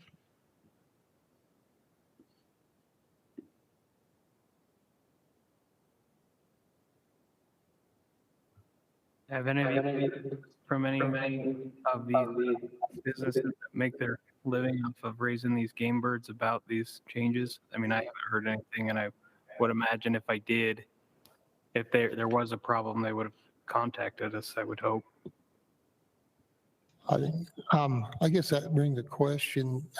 Avery, did the division reach out to some of the, the commercial places like that and let them know these changes were coming or being proposed or anything like that? Yeah, I sent an email with the proposal to all of the commercial hunting areas currently registered in the state.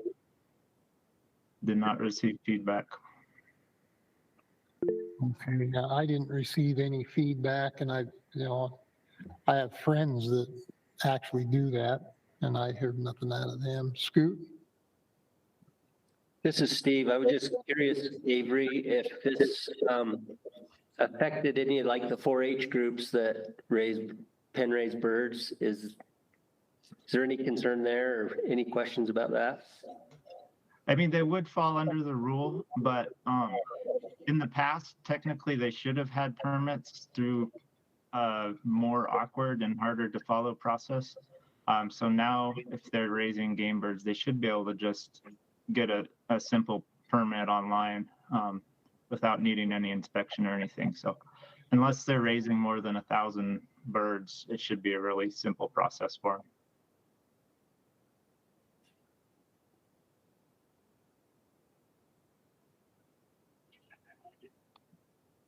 Any more discussion?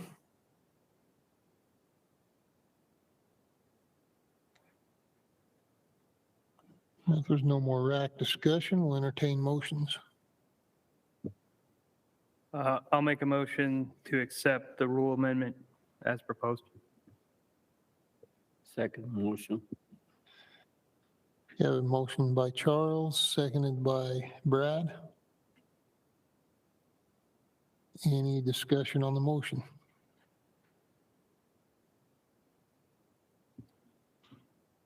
All right, Brad? Yes. Eric? Dana? Yes. Charles? Yes. Lynn? Yes. Scoot? Yes. Steve? Yes. Darren? Yes. Sunshine? Yes. Motion passes unanimously. All right, we will move on to collection, importation, and possession rule amendments. And I believe Charles? Yeah, can you all hear me again okay? Yes. Great, just want to make sure. So Charles Lyons with the Attorney General's Office representing the Division of Wildlife Resources. Under the presumption that everybody has seen the presentation and gone through and read the recommended rule changes, just a couple of updates since that presentation was made. We were contacted by a member of the public who has a certificate of registration and wanted to clarify that his certificate of registration would still be valid even if this rule change goes through. And we mentioned that it would be grandfathered in, but we added language into the rule to honor that, basically just saying that all existing certificates of registration will not be impacted by this rule change, somehow making them invalid going forward. The other two changes that were made were to the definition of ornamental aquatic animal species in the aquatic subpart, and then also a requirement in the importation section of the aquatic subpart, requiring that people, when asked by the division if they're able to provide a Fish and Wildlife Service form, basically saying where the origin of an imported ornamental aquatic animal species comes from, if it's coming in from outside of the country, so that there's better tracking, reporting, and it's really just technical changes to make sure that the division is able to manage and enforce the rule better going forward. And those are the only changes that we made to the recommendation since that presentation.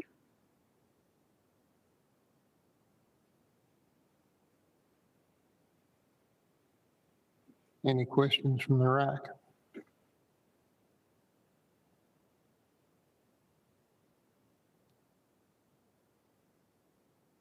Questions from the audience?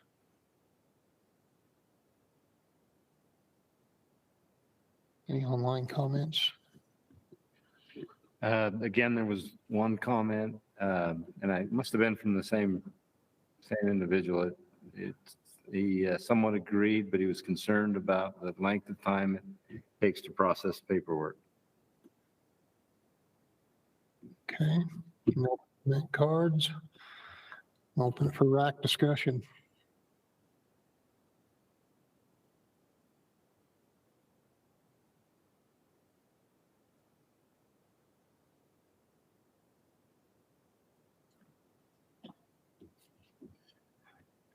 If we have no discussion from the RAC, we'll entertain motions.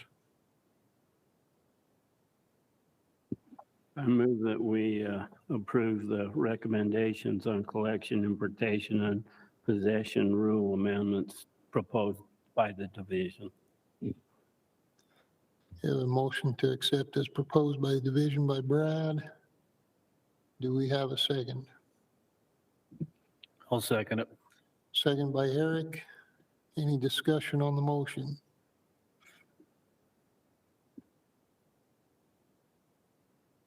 Okay, Brad, Yes.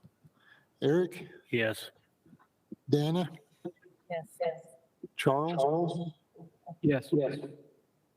Lynn? Yes. Scoot, Yes. Steve, Yes. Darren, Yes. Sunshine. Yes. Motion passes unanimously. All right, we're on to CWMU variance requests. Is Chad, there's Chad. Yep, I made it online. Do you got anything you want to add to that, to your discussion? Yeah, I'll say something similar to what I've said in the other ones. First, want to apologize to anybody in the public that was under the impression that that our trade land map was wrong and that were thinking they could or wanted to hunt some of those trade lands. Yeah, apologize for that. Sorry that wasn't correct. Want to make that same apology to the CWMU, as it was quite clear that it was in an elk CWMU up till 2019. After that, it was very clear that they did not intend for that land to be in trade lands. And so I want to apologize for them that they potentially had people hunting on them when that was not their intention. And I guess just clarify too that the land that's in question to be part of this variance is private land. It is posted and will be posted this fall. So whether it's in the CWMU or not, it's not going to be open to the public to hunt.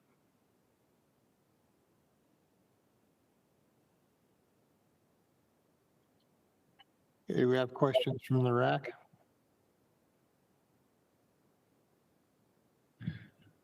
Chad, correct me if I'm wrong, but there are other CWMUs that have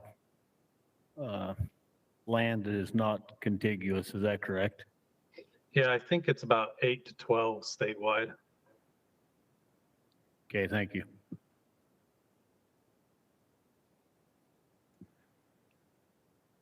Any other questions from the RAC?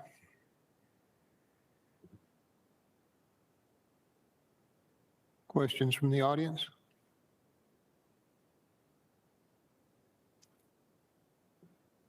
Online comments? There were 4 comments on this issue. 3 of the comments were pretty much based on the CWMU rule and CWMU process about how these lands are, trade lands are made or determined. There was one that was fairly specific, said that all four comments strongly disagreed. And the one comment that was specific to this variance said that they disagree with the variances. They said that 2 new pieces would have unidentifiable boundaries, and that they talked about the north parcel and the south parcel having Class B roads. Maybe this is one for Chad, but they talked about one that there's a gate in the south parcel, and I was wondering if that gate was going to be locked, and it would essentially make it a dead end into that property. And that was those 2 concerns from that individual.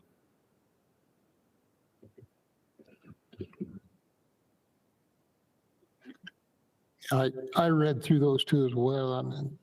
I'm sure everybody else has.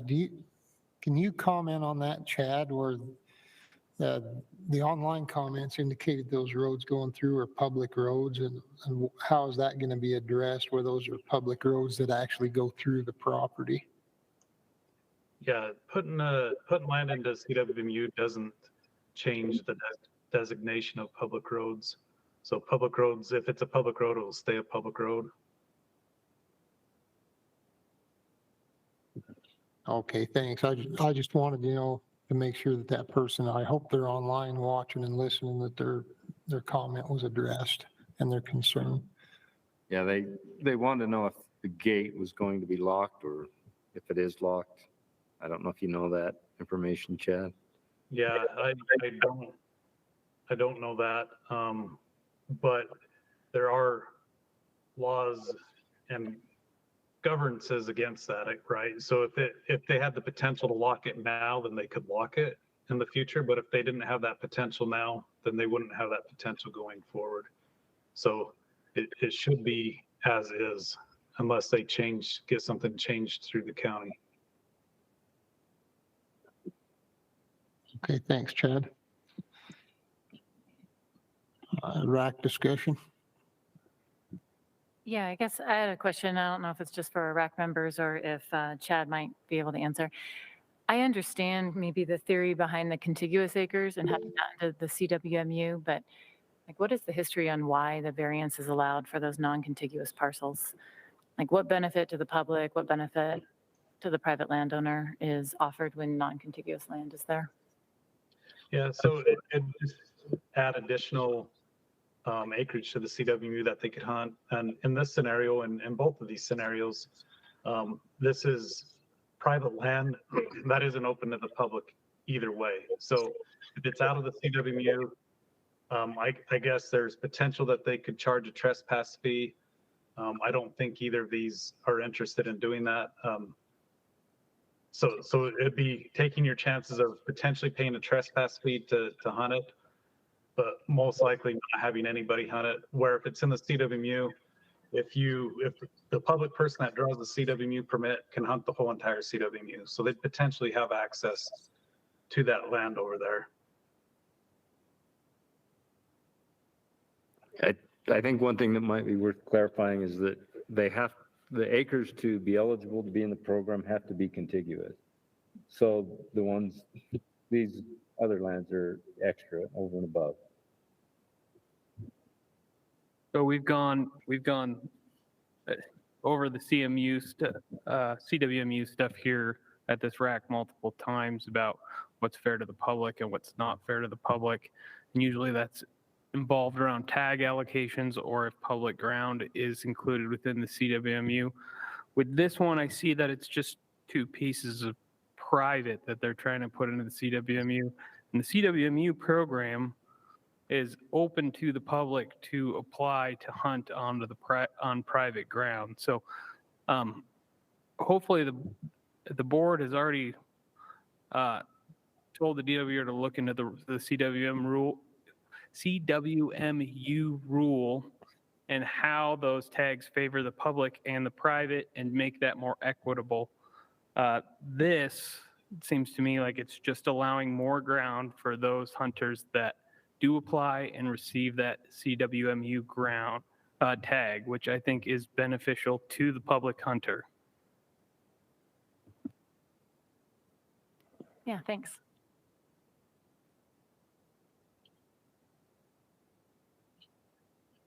Chad, correct me if Go I'm ahead. wrong. This CWMU actually did not have enough contiguous acres to meet that without a variance. Is that correct? So we probably should clarify that there's two different CWMUs with two different variance requests. North Peaks has, I think, 26,000 acres of private land that's contiguous. So they do meet that. Aviniquin Canyon has about 9,500 acres. So a few years back, they requested from the CWMU Advisory Committee that they be granted to be an under acreage elk CWMU. Part of that decision to allow that, for that recommendation to go through, was that they didn't have the ability to get any more private land that was contiguous. So they did grant them a variance to be an elk CWMU, even though they're under acreage. Okay, thanks. Yeah, I got those two mixed up, so thanks for clarifying that. Go ahead, Scoot. Chad, does this result in a net, I would assume an increase of tags for like generally, is that? I worded that terribly. Is there going to be an increase of tags because of this? No, neither CWMU requesting any more tags on this. Okay, so it doesn't result in more tags for the public, but just more opportunity for the public hunters and the people to buy it to be able to hunt. Yeah. All right.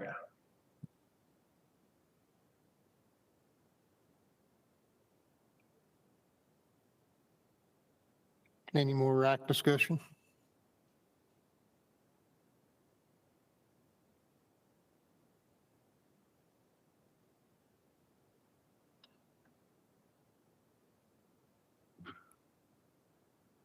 If there's no more discussion, we'll entertain motions.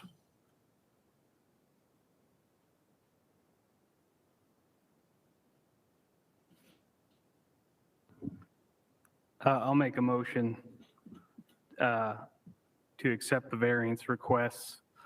And the reason I'm making that motion is I do know that the board has already asked the DWR to look into how the public and private split is allocated and how to more benefit the public hunter.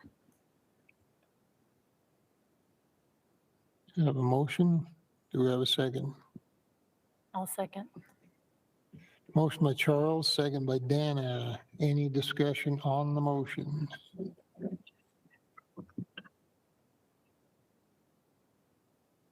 Okay, we'll go to vote. Brad? Yes. Eric? Yeah. Dana? Yes. Charles? Yes. Lynn? Yes. Scoot? Yes. Steve? Yes. Darren? No. Sunshine? No. And motion passes 7-2. Darren, Sunshine, do you guys want to elaborate on your no vote?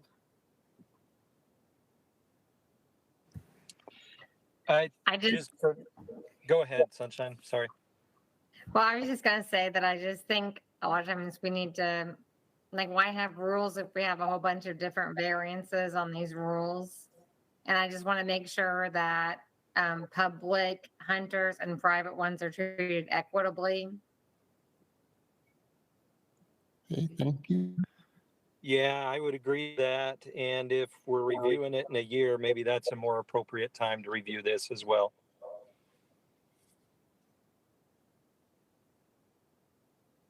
Okay, thank you.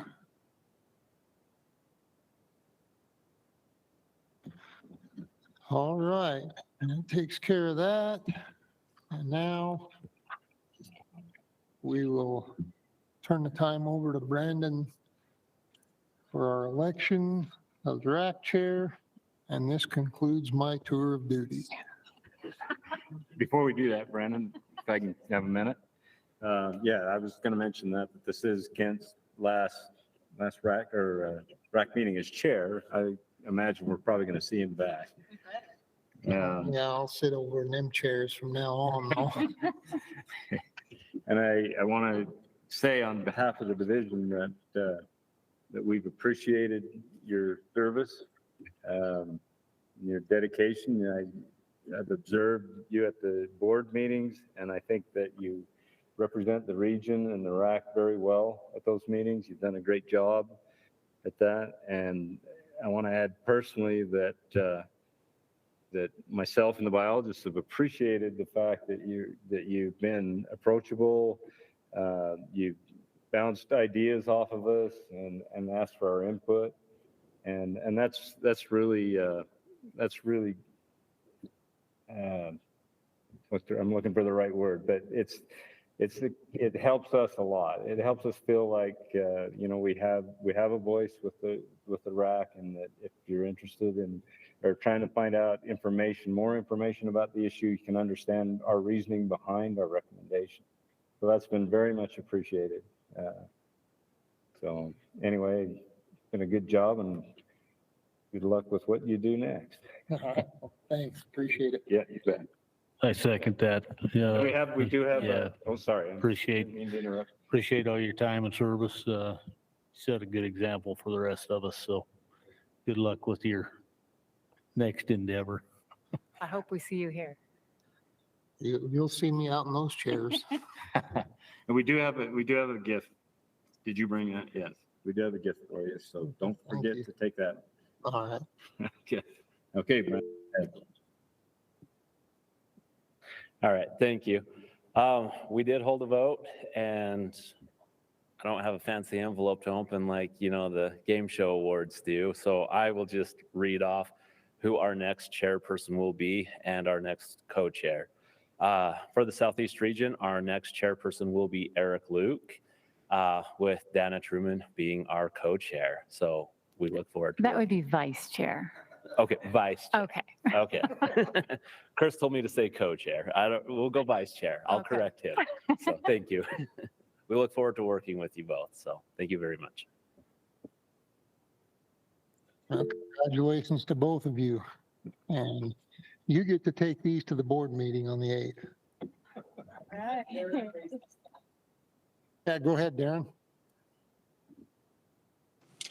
Yeah, I just want to also say thank you, Kent, for the great job you've done.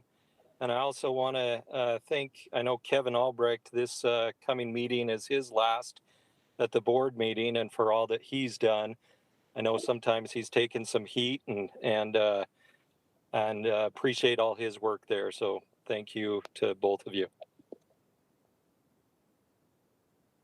Thanks, Darren. And I want to publicly thank Kevin for his help in guiding me through this process and some of the things that I've done and learned from him. I appreciate his efforts and his help, and I appreciate him always being there for us and being willing to stand up and give clarification and guidance on issues and sharing his expertise, and to thank him for his friendship.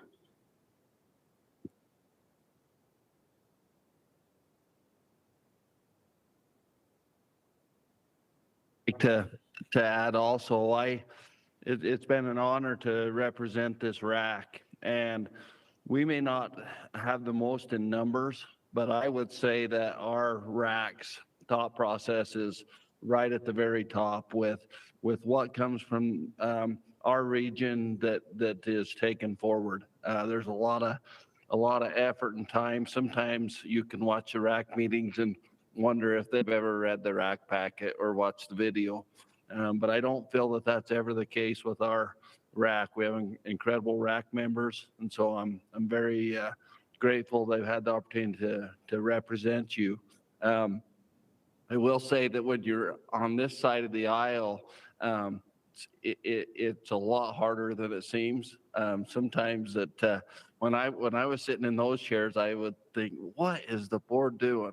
But when I got over here, I realized that it's a lot tougher than it seemed. But just want to tell you all thanks. I would echo the same sentiments to Kent. I'm glad you get that chance. You must have way too many friends also, so you'll have a chance to thin them out a little bit. But thanks. Not only do we have awesome RAC, but we have wonderful DWR staff, incredible DWR staff to guide us through this. So thank you.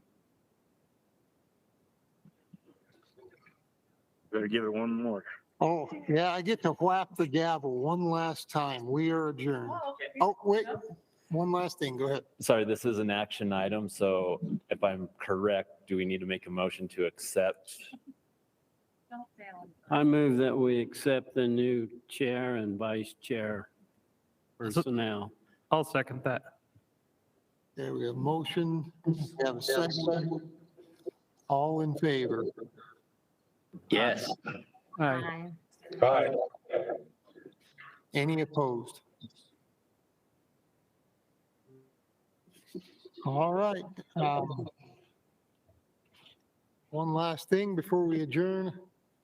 I'd like to thank the Division for the help they've given me. I've enjoyed working with Chris and the biologists and those that I've been with most of the time, the law enforcement guys. I've talked to you a lot, and you've always been very open and approachable and easy to talk to and willing to explain and have conversations, and I'm grateful for that. Unless anybody else has got anything, we're adjourned. This is yours now.